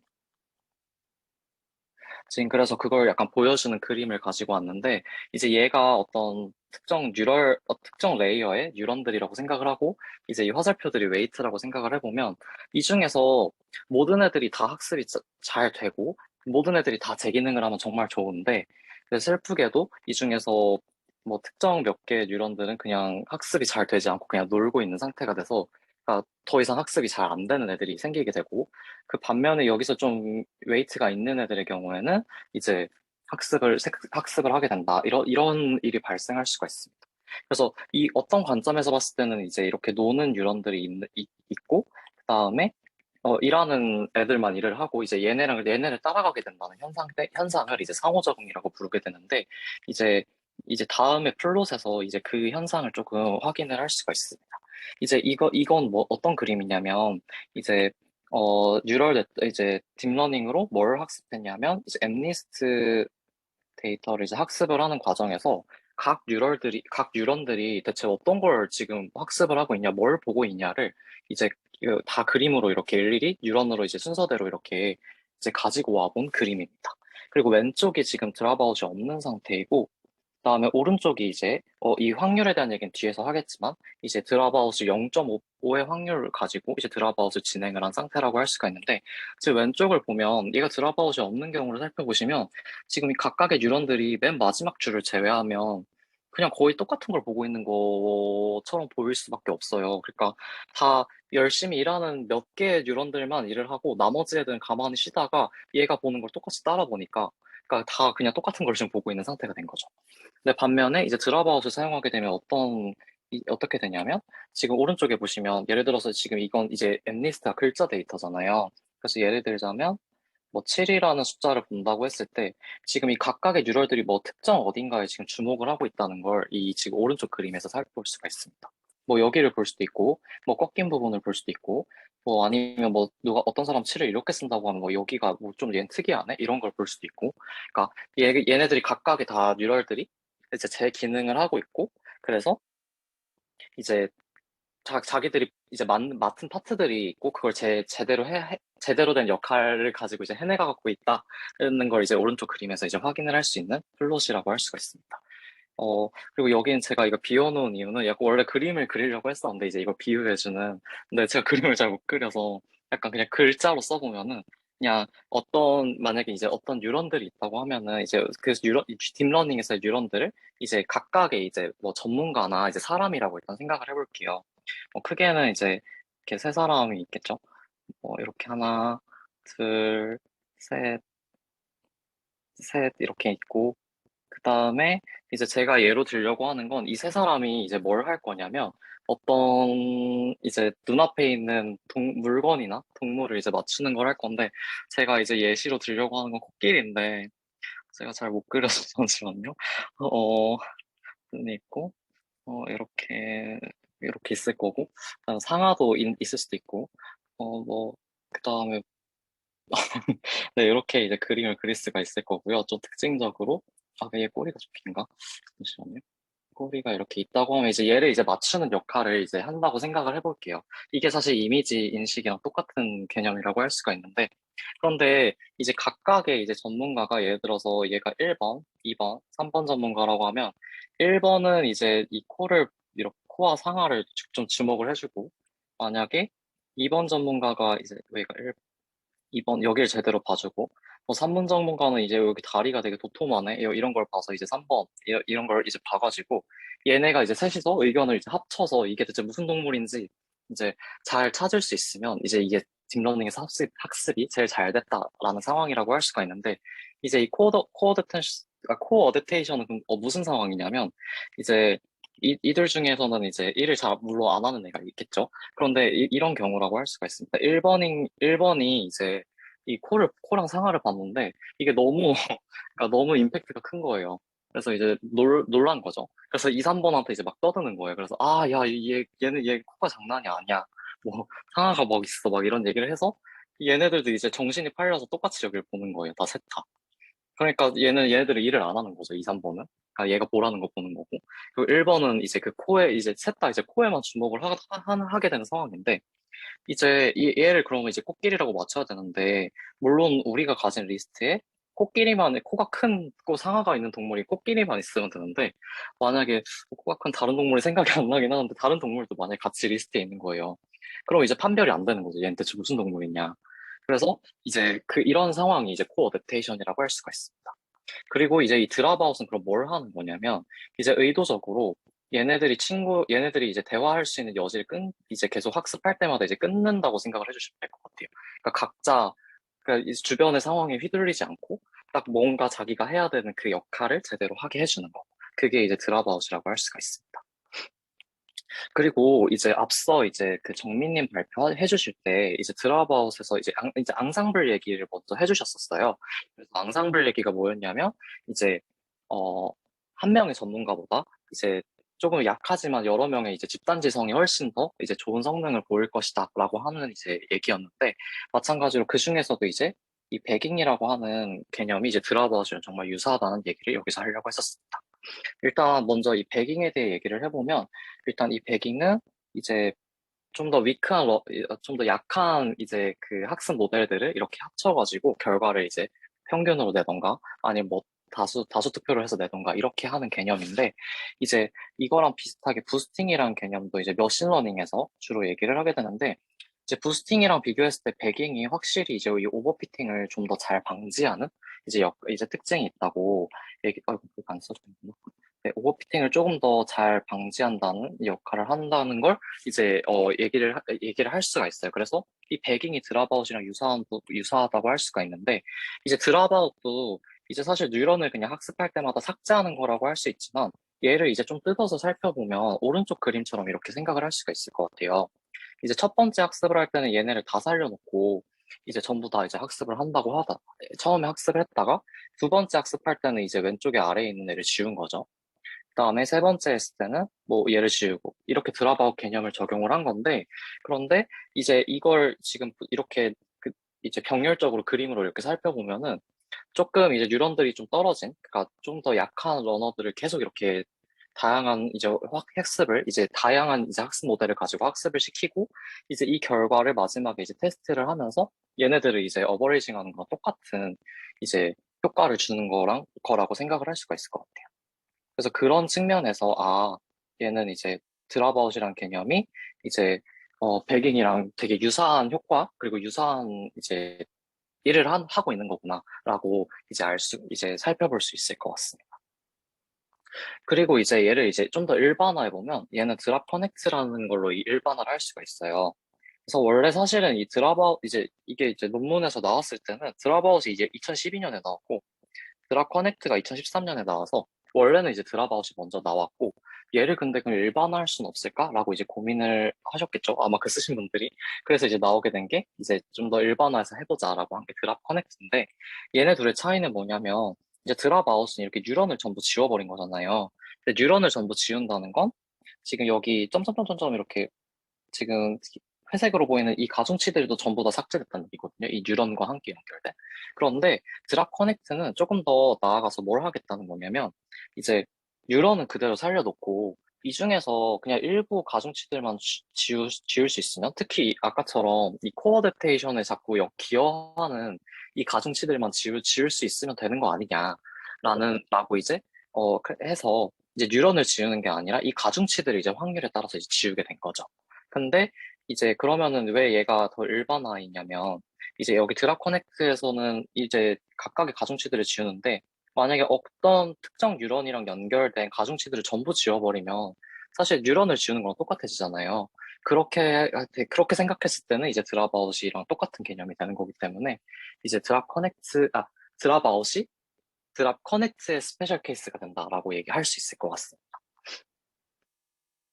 그래서 그럼 이제 드랍아웃이 그럼 대체 어떤 효과가 있냐라고 한다면은 지금 여기서 이 그림에서 살펴보시면 지금 저희가 이제 뉴럴 네트워크에서 그 액티베이션 펑션 이렇게 보내가지고 하는 거 있잖아요. 액티베이션 펑션 이제 보내잖아요. 그래서 그거의 분포를 이제 이렇게 그려본 건데 왼쪽이 이제 드랍아웃이 없을 때, 그다음에 오른쪽은 드랍아웃을 이제 이 확률 얘기를 계속 안 했구나. 아, 잠깐만 앞으로 넘어가서 잠시만요. 어디로 갔지? 어, 제가 안 맞나 보네요. 여기서 그냥 말씀드리면은, 이 확률은 뭐냐면, 이제, 이제 어떻게 하겠다는 거냐면, 이 확률이 0.5라는 건 무슨 뜻이냐면은, 이제, 뉴런들을 이제 일일이 하나씩 이제 살펴보면서, 얘를 지울지 말지 결정을 하는 이제 베르누이라고, 이제 시행이라고 생각하시면 돼요. 그래서 이 P는 이 뉴런이 살아남을 확률을 얘기하는 거고, 이제 반대로 그럼 1-P가 이제 뉴런이 지워질 확률인 거죠. 이제 일정 확률로. 그래서 그거를 이제 확률로 값으로 이제 지정을 해서 드랍아웃을 할 때는 사용을 해야 되는 거고, 그 중에서 이제 0.5라는 값이 되게 일반적으로 사용되는 값입니다. 그래서 이제 다시 이제 돌아와서, 그럼 이 드랍 커넥트, 드랍아웃의 이제 효과를 살펴보면, 이제 드랍아웃을 안 썼을 때는 이제 좀 더 이렇게 분포가 좀 더 퍼져 있는 느낌이었다면, 드랍아웃이나 드랍 커넥트를 쓰고 나면은, 이 분포가 조금 더 이렇게, 좀 더 스파르시티해진다고 할 수 있을 것 같아요. 그러니까 분산이 더 작아진다는 얘기가 되는 거죠. 그래서 이제 우리가 아까 오버피팅 얘기를 할 때 얘기했던 게 뭐였냐면, 이제, 어, 오버피팅은 사실 생각해 보시면, 바이어스를 이제 최대한 이제 트레이닝 데이터를 가지고 최대한 이제 바이어스를 줄여보자라는 개념을 쓰다 보니까 베리언스가 엄청 커진 개념인 거죠. 그런데 여기서 드랍아웃을 쓰고 나니까 보시면 이제 이 베리언스가 좀 더 줄어든 효과를 여기서 살펴볼 수 있다는 게 이제 이 그림에서 이제 말하려고 했던 내용이었습니다. 그래서 그걸 여기서 살펴볼 수가 있게 되고요. 그다음에 마찬가지로 여기서 클래시피케이션 에러를 살펴보시면 이제 점점 가중치 업데이트 할 때마다 계속 이제 학습이 되면서 이제 그 에러가 점점 감소할 텐데 드랍아웃이 없을 때보다 드랍아웃을 썼을 때 확실히 더 학습이 여러 번 반복했을 때 학습이 더 진전돼서 내려가는 걸 이 플롯에서 살펴볼 수가 있고요. 그다음에 이 그림은 이제 그 드랍 아웃과 드랍 커넥트를 이제 비교를 한 그래프입니다. 그런데 여기서 보면은 이제 드랍 커넥트가 이제 성능이 드랍 아웃보다 더 좋다는 걸 사실 알 수가 있게 돼요. 그래서 여기 보시면 여기 이 파란색 그 플러스 되어 있는 이게 이제 드랍 커넥트가 이제 테스트했을 때 성능이고, 이 빨간색이 이제 드랍 아웃을 써서 이제 학습을 했을 때 이제 성능인데, 그래서 일반적으로는 드랍 커넥트가 드랍 아웃보다 성능이 조금 더 좋게 나온다고 이제 좀 알려져 있고, 사실 더 일반화된 거다 보니까 아무래도 더 자유로운 다양한 걸 구사할 수 있어서 그런지 몰라도, 그래서 드랍 커넥트가 더 성능이 더 좋게 나온다라는 걸 이 그림에서 이제 살펴볼 수가 있습니다. 그리고 얘가 이제 테스트 부분이고 여기가 트레이닝인데 얘도 마찬가지로 그렇게 나오게 됩니다. 그리고 이제 CNN의 경우에는 이제 드랍아웃을 좀 다르게 써야 되는 부분이 있습니다. 저희가 물론 아직 CNN은 안 배웠는데, 이제 CNN 주로 이제 이미지를 처리할 때 이제 좀 이미지 처리에서 많이 쓰인다는 것만 그냥 알고 계셔도 충분히 이게 이제 들어올 수 있는 내용인데, 이제 저희가 이미지 데이터는 전부 이런 픽셀로 되어 있고, 이제 여기가 각각이 이제 RGB 값으로 이제 구성이 되어 있는 거죠. 세 개의 채널로. 그래서 이제 0에서 255의 값을 각각의 픽셀들이 갖고 있는 건데, 지금 여기서 이제 그 드랍아웃을 대체 어떻게 쓸 거냐. 이제 이건 어떤 의미가 되냐면, 여기서 이제 저희가 이렇게, 컨버전을 그래서 어떻게 처리를 했어요. 이 이미지를. 그래서 일단 오른쪽에 이 X가 아닌 그냥 X가 없는 이런 이제 이미지가 이렇게 나오게 됐고, 이 강아지를 저희가 지금 보려고 하는 거니까 한 이 정도쯤 되는 값이 좀 도드라진 값이 되겠죠. 다른 데보다. 그런데 이제 원래 우리의 개념대로라면 이제 이 각각의 픽셀들을 이제 독립적으로 생각을 해서 저희가 이제 베르누이 시행을 해줘야 하잖아요. 그래서 얘는 지울까 말까, 지울까 말까, 지울까 말까, 다 여기 지워진 거고. 그런데 얘는 이제 이미지 처리의 경우에는 이렇게만 할 수는 없는 이유가 뭐냐면, 사실 보시면 이 이미지가 그냥 다 이 픽셀들이 따로따로 놀고 있는 게 아니라 전부 다 이제 주변과의 공간적인 상관성을 갖고 있는 약간 구조가 되어 있잖아요. 그래서 그러다 보니까 사실 하나를 지우는 게 그렇게 의미가 있는 이제 그 행동이 되는 게 아닌 거죠, 여기서. 그래서 이런 이제 CNN을 할 때, 이제 이미지 처리, 그래서 CNN을 할 때, 특히 CNN을 할 때는 이렇게 오른쪽처럼 이제 특정 영역을 정해서 얘네를 이제 주변 이제 영역들을 다 지우는 방식으로 이제 드랍아웃을 사용을 하게 됩니다. 그런데 이제, 약간 이건 딥러닝의 조금 미스테리가라고 할 수 있을 것 같은데, 조금 이상한 점이 있는 것 중에 하나는 뭐냐면, 이제 이미지, 이제 이런 거부터 얘기를 해야 될 것 같은데, 이제 우리 예를 들면 자연어 처리를 한다고 했을 때 이런 개념들이 있잖아요. 예를 들면 우리가 수능 영어 볼 때 이제 빈칸 추론을 하죠. 그런 것처럼 이제 자연어 처리에서도 이런 걸 하는 태스크가 있어요. 그래서 어떤 거냐면 이게 이제 마스킹을 하는 거예요. 그래서 어떻게 하는 거냐면 어떤 문장이 있거나 아니면 어떤 글이 있는데 특정 부분이나 아니면 특정 단어를 이렇게 지워요. 그래서 여기에 대체 어떤 단어가 들어가야지 이게 문맥상 가장 적합할까를 맞추는 거라서 사실 빈칸 추론하는 거랑 똑같다고 생각하시면 되는데, 근데 이게 자연어 처리에서는 이게 좀 당연한 게 많이 지우면 지울수록 더 그러니까 더 정확도가 떨어질 거 아니에요. 왜냐하면 빈칸이 저희가 하나면 그냥 어떻게든 맞출 수 있는데 이게 두 개고 세 개고 이러면 더 어려워지고 더 이제 추론하기가 어려워지는 게 당연한데, 이미지에서는 이상하게 그냥 약간 지우는 것보다 적당히 좀 많이 지우면 성능 정확도가 더 높아지는 미스테리가 있어요.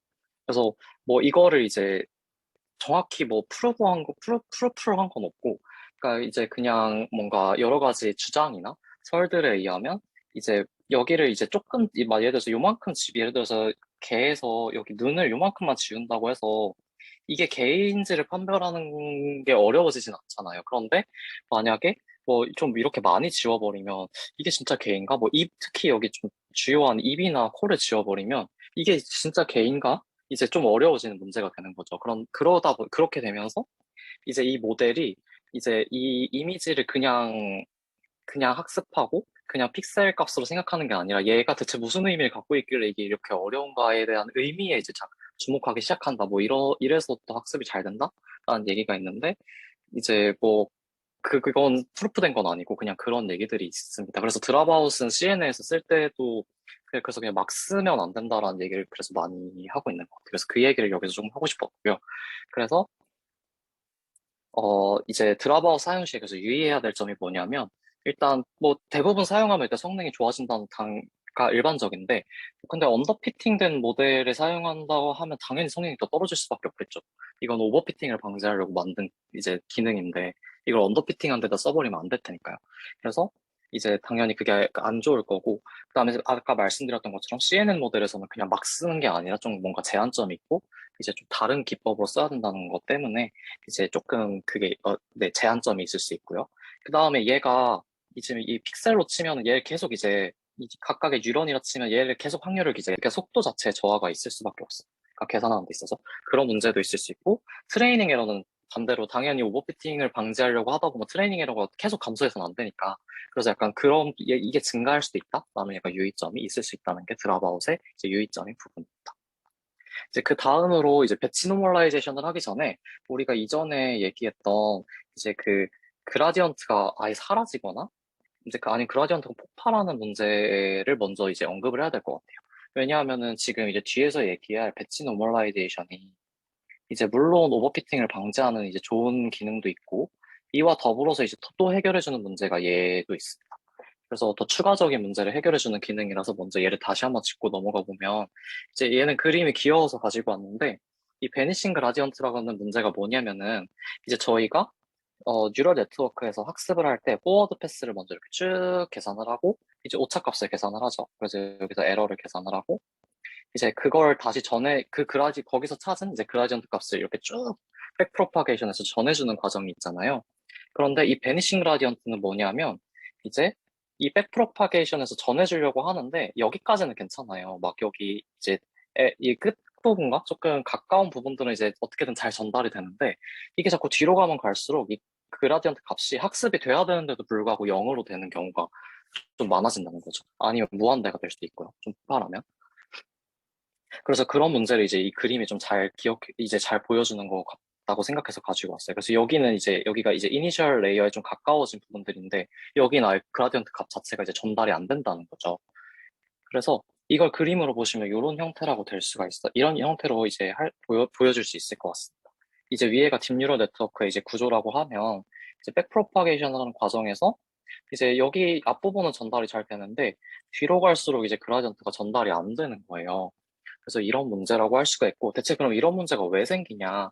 여기다가 잠시만요. 여기 페이지를 하나 추가해서 이게 왜 생기냐면은 이거는 이유가 있는데 이제 특히 이제 그 액티베이션 펑션에 문제가 있습니다. 그래서 대표적으로 제가 말할 수 있는 함수는 시그모이드 함수인데 그래서 얘는 일단 생긴 걸 먼저 그려보면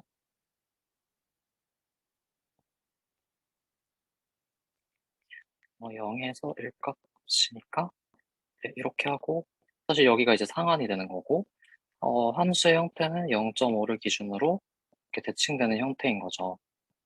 그래서 이렇게 생긴 게 이제 시그모이드 함수인데 얘의 그라디언트, 얘의 디퍼런셜을 살펴보면 어떻게 생겼냐면 얘의 이제 디퍼런셜은 어떻게 생겼냐면 제일 높아봐야 0.25라는 값이고 그 외에는 이제 더 작아지는 거죠. 그러니까 액티베이션 펑션이 이제 지금 이렇게 생겼죠. 시그모이드의 경우에는. 그러니까 지금 여기서 말하려고 하는 거는 이 디퍼런셜을 보시면 값들이 전부 다 1보다 작은 값들이고 0.25라는 값들밖에 안 돼요. 아무리 높아봐야. 그런데 여기 백프로파게이션 하는 과정에서 지금 보시면 여기 그림에는 안 나타나지만 여기가 지금 전부 다 액티베이션 펑션이 이렇게 지나가는 자리들이잖아요. 그래서 여기가 지금 전부 다 어떻게 되어 있냐면 이 시그모이드로 되어 있다고 한다면 이제 저희가 체인 룰을 가지고 이제 계속 곱을 할 거 아니에요. 여기 지나가는 이제 웨이트나 아니면 액티베이션 펑션들마다 이제 그라디언트를 이제 구해서 이제 곱셈을 하게 될 텐데 지금 이 시그모이드의 딱 그 값 이제 그 디퍼런셜을 보니까 0.25보다 다 항상 작은 값인 거죠. 어떤 그라디언트가 항상 작은 값이 계속 곱해지다 보니까 이제 뒤에가 학습이 돼야 되는데도 불구하고 이제 값이 그냥 그라디언트 값이 0이 되니까 이제 그 그라디언트 디센트의 관점에서는 전혀 학습할 게 없는 것처럼 보이게 되는 문제가 발생한다는 게 이제 베니싱 그라디언트의 문제입니다. 그래서 이거를 그러면 이 렐로 펑션이 지금까지는 해결해 줬었는데 왜 그러냐면 렐로 펑션은 여기가 이제 기울기가 1이잖아요. 그러니까 진짜 학습을 해야 되는 부분이 있다면 그냥 기울기가 1인 그냥 그대로의 값을 보내주기 때문에 그 날 것의 그 그라디언트를 그대로 보내줄 수가 있는 거고 그 다음에 여기는 기울기가 0이고 학습할 것도 없고 이제 사라지는 건데 여기는 애초에 그냥 학습의 의미가 없으니까 0이 됐을 거 아니에요. 액티베이션에서 지나갈 때. 그래서 사실 큰 문제가 안 되는 거죠. 그래서 그런 의미에서 이제 렐로 펑션이 큰 역할을 지금까지 해줬던 거고 그 외에도 이제 또 그걸 해결하는 방법 중에 하나가 뭐였냐면 이제 웨이트 이니셜라이제이션 메소드라고 해서 처음에 이제 처음에 웨이트들을 이제 그 각각의 이제 뉴럴들에 연결되어 있는 웨이트들을 이니셜 값을 줘야 되잖아요. 그거를 이제 잘 잡아줘야 한다라는 그냥 방법들을 중에 여러 가지가 있는 거고 이거는 이제 따로 다루지는 않을 것 같아요. 그래서 이런 기법들이 있고 그래서 이렇게 지금까지는 해결을 해왔었는데 이제 이건 전부 다 사실은 근데 간접적인 방식이라고 할 수가 있죠. 왜냐하면은, 어, 액티베이션 펑션 예를 들어서 시그모이드 쓰고 싶고, 하이퍼볼릭 탄젠트 쓰고 싶은데, 이런 문제가 생기니까 어쩔 수 없이 약간 렐루를 써야 되는 경우도 있잖아요. 뭐 그럴 수도 있고, 웨이트 이니셜라이제이션의 경우에는 저희가 뭐 이 기법들을 써서 운 좋게 잘 잡았으면 괜찮은데, 못 잡으면 어쩔 수 없다라는 문제로밖에 안 되니까, 사실 그래서 간접적인 문제일 수밖에 없었던 거죠. 그래서 이제 그 배치 노멀라이제이션 얘기를 하게 되는데 그 전에 약간 여기서 과제를 약간 말씀드리면 이번 주 과제는 이제 액티베이션 펑션에 대한 얘기인데 크게는 두 가지를 이제 조사하는 내용입니다. 첫 번째는 그래서 렐루 펑션이 이제 가지고 있는 문제점이 있어요. 어, 뭐 물론 미분이 안 된다도 있고요. 그거 말고도 이제 뭔가 얘가 액티베이션 펑션으로 기능할 때 그리고 프로파게이션을 할 때 이 두 부분에서 약간 문제점이 있거든요. 크게는 그래서 백프로파게이션 할 때 문제점을 약간 프로파게이션을 할 때 이제 약간 문제가 발생할 수 있어요. 그래서 그 문제점을 조사하는 게 첫 번째고, 그다음 두 번째는 이제 렐루를 응용한 엄청나게 많은 렐루 응용 액티베이션 펑션들이 있거든요. 걔네들이 그냥 어떻게 생겼는지 조사하는 게 이제 두 번째입니다.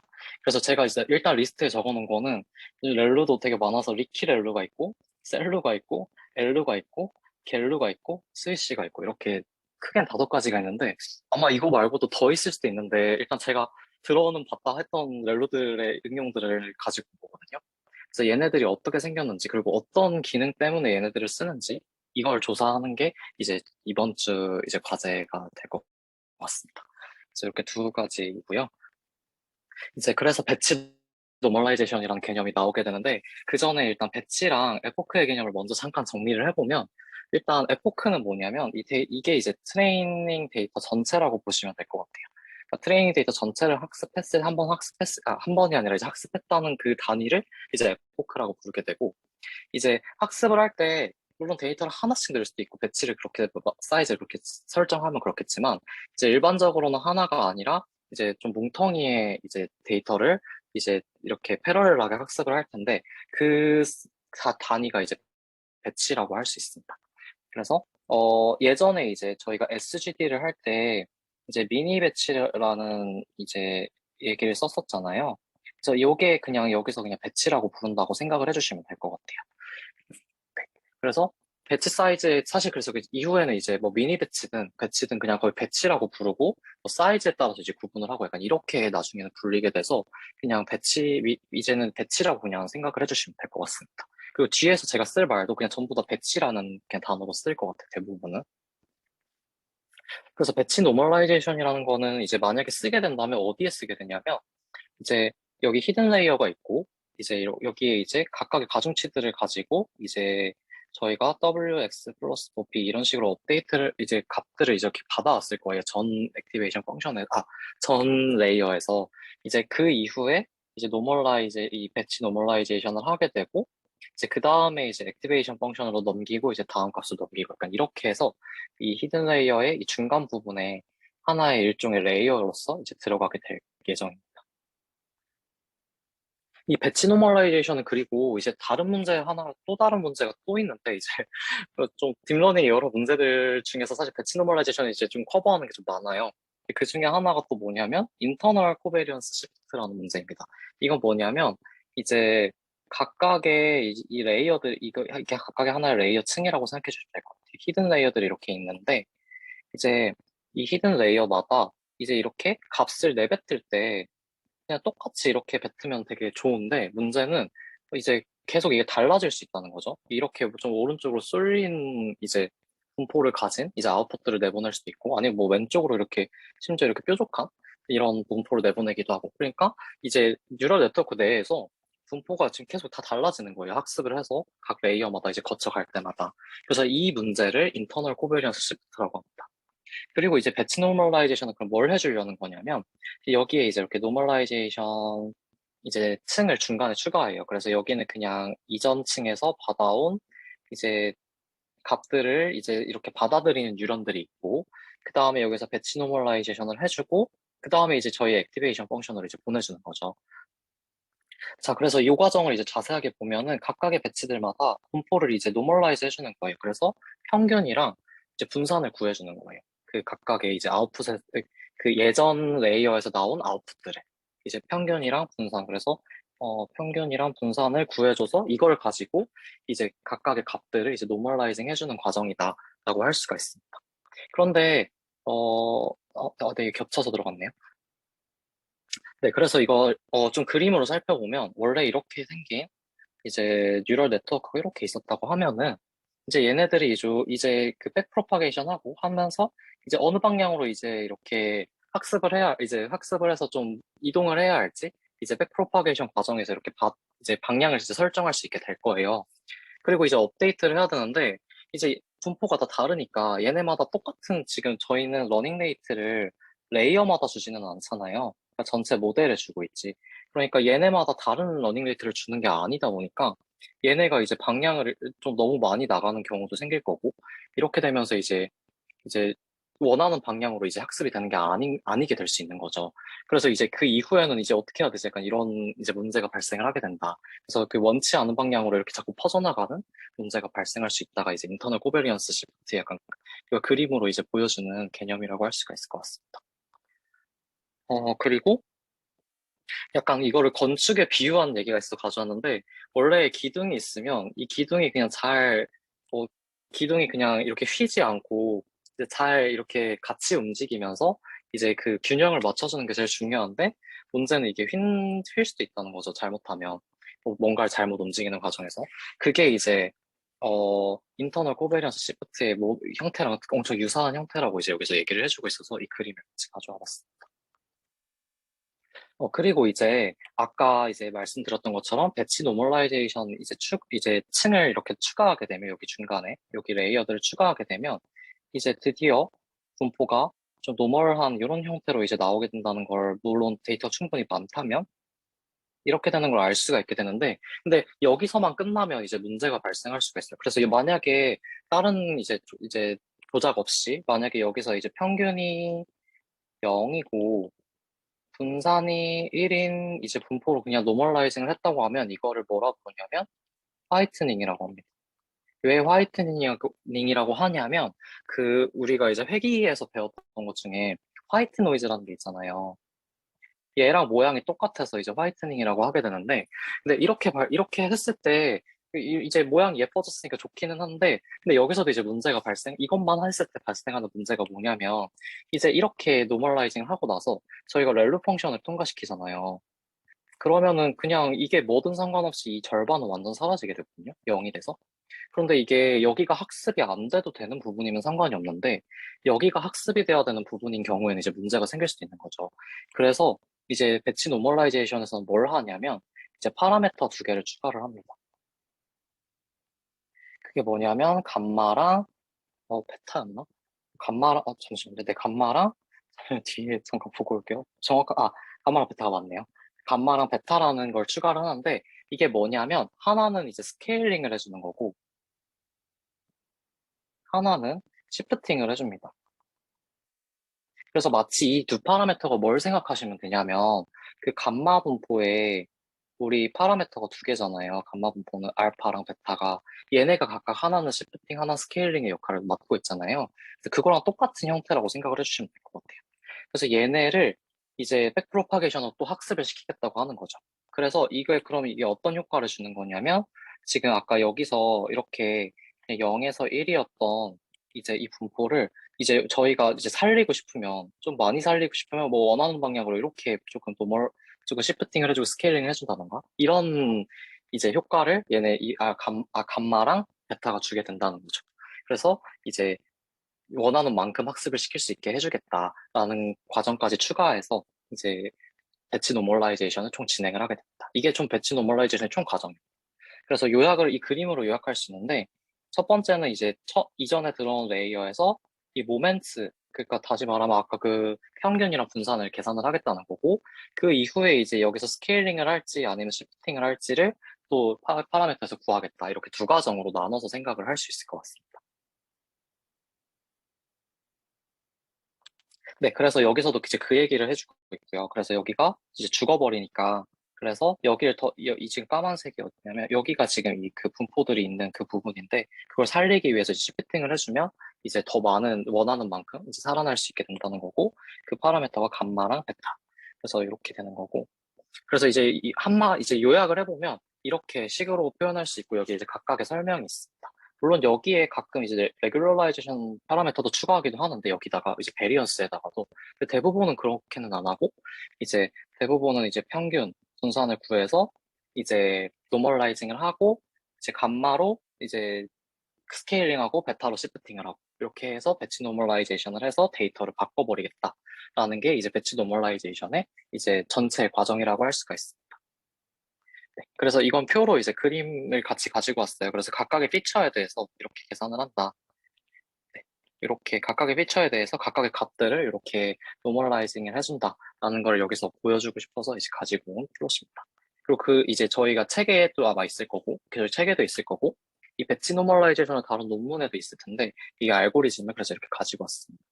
각각의 미니 배치, 그래서 그냥 배치라고 해도 되고 미니 배치라고 해도 되는데, 각각의 배치들마다의 미닝과 베리언스 구하고 스케일 시프팅 하는 거 구하고. 근데 이 두 개의 경우에는 이제 당장은 그냥 값이 주어져 있는 게 아니라 얘네도 결국 학습의 대상이 되기 때문에 학습의 대상이 되기 때문에 백프로파게이션을 하는 과정에서 이 최적의 시프팅과 스케일링을 할 수 있는 파라미터를 계속 이제 업데이트하면서 학습을 진행하게 된다는 것도 같이 기억해 주시면 좋을 것 같습니다. 그래서 이제 정리를 해보면, 이 배치 노멀라이제이션의 효과는, 그래서 이제 이렇게 노멀라이징 해서 뭐가 좋냐. 그러면 이제 빨리 수렴하고, 그 덕분에 이제 조금 높은 러닝 레이트를 써도 이게 잘 조절이 될 수 있게 해줄 수 있다는 거죠. 아까 그, 어디 그림이었냐면, 네, 이 그림에서 이제 러닝 레이트를 똑같이 주면은 또 이제 문제가 생긴다고 했었는데, 이제 이게 이렇게 해도 상관이 없어지는 거죠. 노멀라이징을 해버렸으니까. 그래서 그거 가능해지고, 그래서 옵티멈에 더 빠른 수령 가능해지고, 그다음에 웨이트가 이니셜라이제이션이 좀 잘 안 돼 있어도 사실 좀 덜 민감해지기 때문에 노멀라이징을 해서, 그래서 좀 이걸 좀 덜 고민하고 그냥 막까지는 아니더라도 좀 적당히 줘도 이제 수렴하는데 문제가 없다, 이렇게 할 수가 있고, 레귤러라이제이션과 비슷한 효과라서 드랍아웃이랑 거의 비슷하게 오버피팅을 방지해주는 효과도 있다고 합니다. 그래서 이제 드랍아웃이랑 배치 노멀라이제이션을 같이 쓰기도 하는데, 동시에 같이 쓰는 경우도 있는데, 대부분은 효과가 계속 겹치다 보니까 그렇게까지 막 같이 사용하고 이러는 경우는 많이는 없는 것 같긴 합니다. 특수한 경우에는 쓰는 경우도 있고 하는데, 왜냐면 둘이 이제 효과가 결국 비슷하기 때문에 포지션이 되기 때문에 그렇습니다. 그리고 CNN의 경우에는 좀 다른 점이 있는 게, 이제 이 CNN을 사실 아직 안 다뤘는데 자꾸 나와서 좀 그렇긴 한데, 어, 이제 이 CNN이 뭘 하는 거냐면, 이미지 값들이 이렇게 픽셀이 있을 때, 여기에다가 이 커널을 줘요, 이렇게.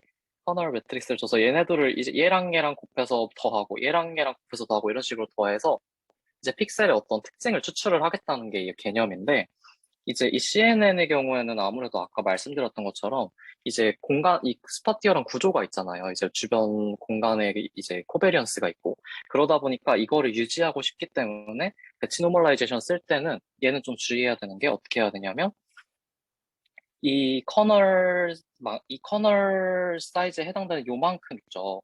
얘네의 경우에는 같은 이제 감마랑 베타 값을 이제 유지해서 사용해야 된다는. 그래서 이 단위가 이제 CNN의 경우에는 이 하나의 픽셀이 아니라 이 커널이 곱해지는 이 영역 전체가 되어야 된다. 그러니까 요거에서 차이점이 있을 수 있습니다. 그런데 이제 조금 반전이 내용이 있는데, 이제 아까 처음에 제가 인터널 코베리언스 시프팅 문제도 해결하기 위해서 배치 노멀라이제이션이 나왔다고 했잖아요. 근데 이제 최근은 아니고 2018년에 다시 연구를 해봤어요. 근데 이제 찾아보니까, 아니, 다시 그 연구를 해보니까, 배치 노멀라이제이션이 진짜로 그러면 이 문제를 해결해주냐라고 했는데, 아니라는 결과가 나왔습니다. 2018년에. 그래서 지금 그걸 보여주는 그래프인데, 이 왼쪽이 이제 아무것도 이제 노멀라이제이션 안 한 이제 오리지널 분포예요. 그래서 이 그림을 어떻게 보시면 되냐면, 이 방향으로 가면 갈수록 이제 학습이 된 상태라고 생각해 주시면 되고, 이제 각각의 그 레이어에서 이제 분포를 이렇게 그려본 거죠. 그런데 얘는 이제 그리고 배치 노멀라이제이션을 썼고요. 그다음에 얘는 배치 노멀라이제이션을 썼는데 이제 노이즈를 추가한 배치 노멀라이제이션을 썼어요. 그러니까 뭐 조금 이상하게 쓴 거죠. 그러니까 일반적인 배치 노멀라이제이션이 아니라 오히려 잘 성능이 안 들어갈 수도 있게 한. 근데 보면은 지금 이 그림을 자세히 보시면 알 수 있겠지만, 이상하게도 오리지널 데이터가 제일 그 인터널 코비넌스 시프팅이 제일 안 돼 있거든요. 그러니까 제일 차이가 덜 나거든요. 각각의 분포들이. 오히려 이 노멀라이제이션 쓰고 나니까 분포들이 더 이렇게 차이가 많이 나는 걸 볼 수가 있잖아요. 그래서 이제 이 논문을 쓴 사람들이 내린 결론은, 이 배치 노멀라이제이션이 이것 때문에 나왔다라고 이제 주장을 했지만, 그 낸 논문에서는 실제로 이걸 해결하지는 않았다는 게, 이 2018년에 이제 연구한 사람들의 결론입니다. 그런데도 이상하게도 배치 노멀라이제이션은 엄청 많이 지금도 쓰이고 있어요. 그리고 사실 거의 딥러닝 모델에서 안 들어가는 데가 많지 않거든요. 그럼 대체 왜 그게 그러면 해결이 됐냐? 그럼 뭘 좋게 해주길래 이제 얘를 계속 쓰냐라고 한다면, 이제 학습에 있어서 이걸 들 수가 있습니다. 이제 저희가 딥러닝 모델은 엄청 복잡하고, 그러다 보니까 저희의 오브젝티브 펑션은 지금 이 왼쪽의 그림처럼 엄청 막 로컬 미니멈도 엄청 많고 어디가 빠지기도 하고 어디가 급하게 올라가기도 하고 이런 형태인데 그 배치 노멀라이제이션을 쓰면은 저 인터널 시프팅을 코베리언스 시프팅을 해결해주는 게 아니 시프팅을 코베리언스 해결해주는 게 아니라 이제 오히려 이 오브젝티브 펑션을 되게 스무스하게 해주는 스무트니스의 효과를 준다는 거야. 그래서 그래서 성능은 그래서 그 덕분에 좋게 나왔던 거고 그래서 이 문제를 해결한 게 아니라 그냥 이런 면에서 성능이 좋으니까 계속 이제 다들 쓰자 약간 이런 결론에 약간 도달을 하게 됐죠. 그래서 배치 노멀라이제이션은 아직도 계속 쓰이고 있는 거고요. 그리고 이제 이 논문에서 또 말하는 게 하나가 뭐냐면 이 인터널 코베리언스 시프팅이 그럼 애초에 문제인가? 그러니까 이거에 대해 약간 질문을 던지는데 사실 생각보다 그렇게 큰 문제가 아닐 수도 있겠다는 얘기도 마찬가지로 합니다. 그러니까 애초에 이건 여기에서 나온 발상이고 이게 이제 베니싱 그라디언트 문제의 근본적인 원인일 수도 있겠다. 뭐 이런 얘기를 했었는데 실제로는 그게 아닐 수도 있겠다라는 걸 사실 밝혀낸 거죠. 어떤 면에서는. 그래서 그런 이제 조금 역사가 있습니다. 그리고 마지막으로 이제 레이어 배치 순서에 대한 얘기인데, 그럼 이제 레이어를 만약에 배치를 해야 되면 실제로 저희가 그럼 어떻게 이제 여러 가지 기법들이 나왔으니까, 여러 가지 층들이 나왔고, 어떻게 해야 되는가에 대한 얘기인데, 뭐 이거는 사실 정해진 건 없고, 사실 이 순서를 따라할 필요도 없고, 이제 그냥, 경험상 해보고 제일 성능이 좋게 나오면 그냥 그걸 쓰는 게 맞는데, 이제 좀 일반적으로 경험적으로 많이 이렇게 배치를 하는 경우가 지금 이렇게 크게는 두 가지입니다. 그래서 CNN의 경우에는 배치 노멀라이제이션의 경우에는 컨볼루션 레이어 바로 뒤에 이제 배치를 하고 그 다음에 이제 액티베이션 펑션 보내고 들어봐서 쓴다고 하는데 사실 뭐 여기에 대한 얘기는 이걸 바꿔야 된다는 얘기도 있고 또 되게 이건 다르긴 하는데 일반적으로는 이런 순서를 따른다라는 거고 그다음에 CNN이 아니라 그냥 일반적인 뉴럴 네트워크에서는 배치 노멀라이제이션을 그냥 일단 가중치랑 이런 거 다 받고 나서 그 다음에 이제 배치 노멀라이제이션을 쓰고 그 다음에 드랍아웃을 마지막에 써주고 액티베이션 보내고 나서 뭐 이렇게 한다는 게 이제 얘기인데 이제 사실 이거는 드랍아웃이랑 이 배치 노멀라이제이션 만든 저자들마다 또 얘기가 달라요. 그래서 이거는 그냥 사실 그냥 직접 해보고 성능이 제일 좋게 나오는 걸 선택하는 게 제일 좋은 것 같습니다. 그렇게 될 것 같고 그 다음에 이제 또 다른 개념들로는 레이어 노멀라이제이션도 있고 배치 리노멀라이제이션이라는 노멀라이제이션 기법도 있습니다. 사실 이거 말고도 노멀라이제이션 기법이 되게 많은데 이제 좀 비교될 만한 걸로 크게 두 개를 가지고 왔어요. 그래서 먼저 배치 노멀라이제이션은 뭐였냐면 아까 그 각각의 우리 피처들별로 이제 각각의 배치 단위만큼 이제 평균이랑 분산을 구해서 이제 노멀라이징을 하겠다는 건데 얘는 레이어는 반대로 어떤 개념이냐면 이게 하나의 이제 레이어에서 나온 값들일 테니까 이거의 각각의 평균이랑 분산을 구해서 각각을 이제 노멀라이징을 해보자. 그러니까 이렇게 해서 약간 방향을 그냥 바꾼 개념이라고 할 수가 있고 그다음에 여기에는 그림이 없어서 못 가져왔는데 이 배치 리노멀라이제이션은 뭐냐면 이제 배치 노멀라이제이션을 조금 다시 한번 더 한다는 뜻인데 이게 무슨 뜻이냐면은 이제 이 배치 노멀라이제이션이 정말 좋긴 한데 문제가 하나 있는 게 뭐냐면 이 배치 사이즈가 있을 거고요 저희가 그래서 이제 전체 트레이닝 데이터가 있으면 그거에 따라서 이렇게 막 나눌 거예요. 그런데 이제 이 데이터가 각각 다 다르니까 이제 어떤 데서는 이제 뭐 좋게 나올 수도 있고 뭔가 좀 잘 되거나 뭐 값이 잘 나올 수도 있고 어떤 데는 좀 이상하게 될 수도 있고 약간 이런 이 배치가 어떻게 되냐에 따라서 달라지는 이제 조금 결과가 있어서 사실 좀 문제가 있는데 이 배치 리노멀라이제이션은 뭘 하겠다는 거냐면 이 각각의 배치 1, 배치 3 이런 식으로 계속 있겠죠 배치들이 얘네들의 또 평균과 분산을 구해서 얘네들을 가지고 또 노멀라이징을 한 번 더 하겠다는 뜻이에요. 그래서 그렇게 해서 이제 이 배치에 따라서 이제 좀 발생할 수 있는 흔들릴 수 있는 이 문제를 이걸 가지고 해결하겠다가 이제 배치 리노멀라이제이션 개념입니다. 그래서 이런 것도 있고 뭐 다른 노멀라이제이션 개념들도 정말 많은데 좀 더 만약에 궁금하시면 찾아보셔도 되고 아니면 이제 나중에 좀 더 깊이 있는 모델을 할 때 이제 노멀라이제이션이 다른 게 나오게 되면 그때 찾아보고 이제 써보면 더 좋을 것 같습니다. 네, 그래서 오늘 제 2부 발표는 여기까지 하도록 하겠습니다. 네, 들어주셔서 감사합니다. 네, 감사합니다.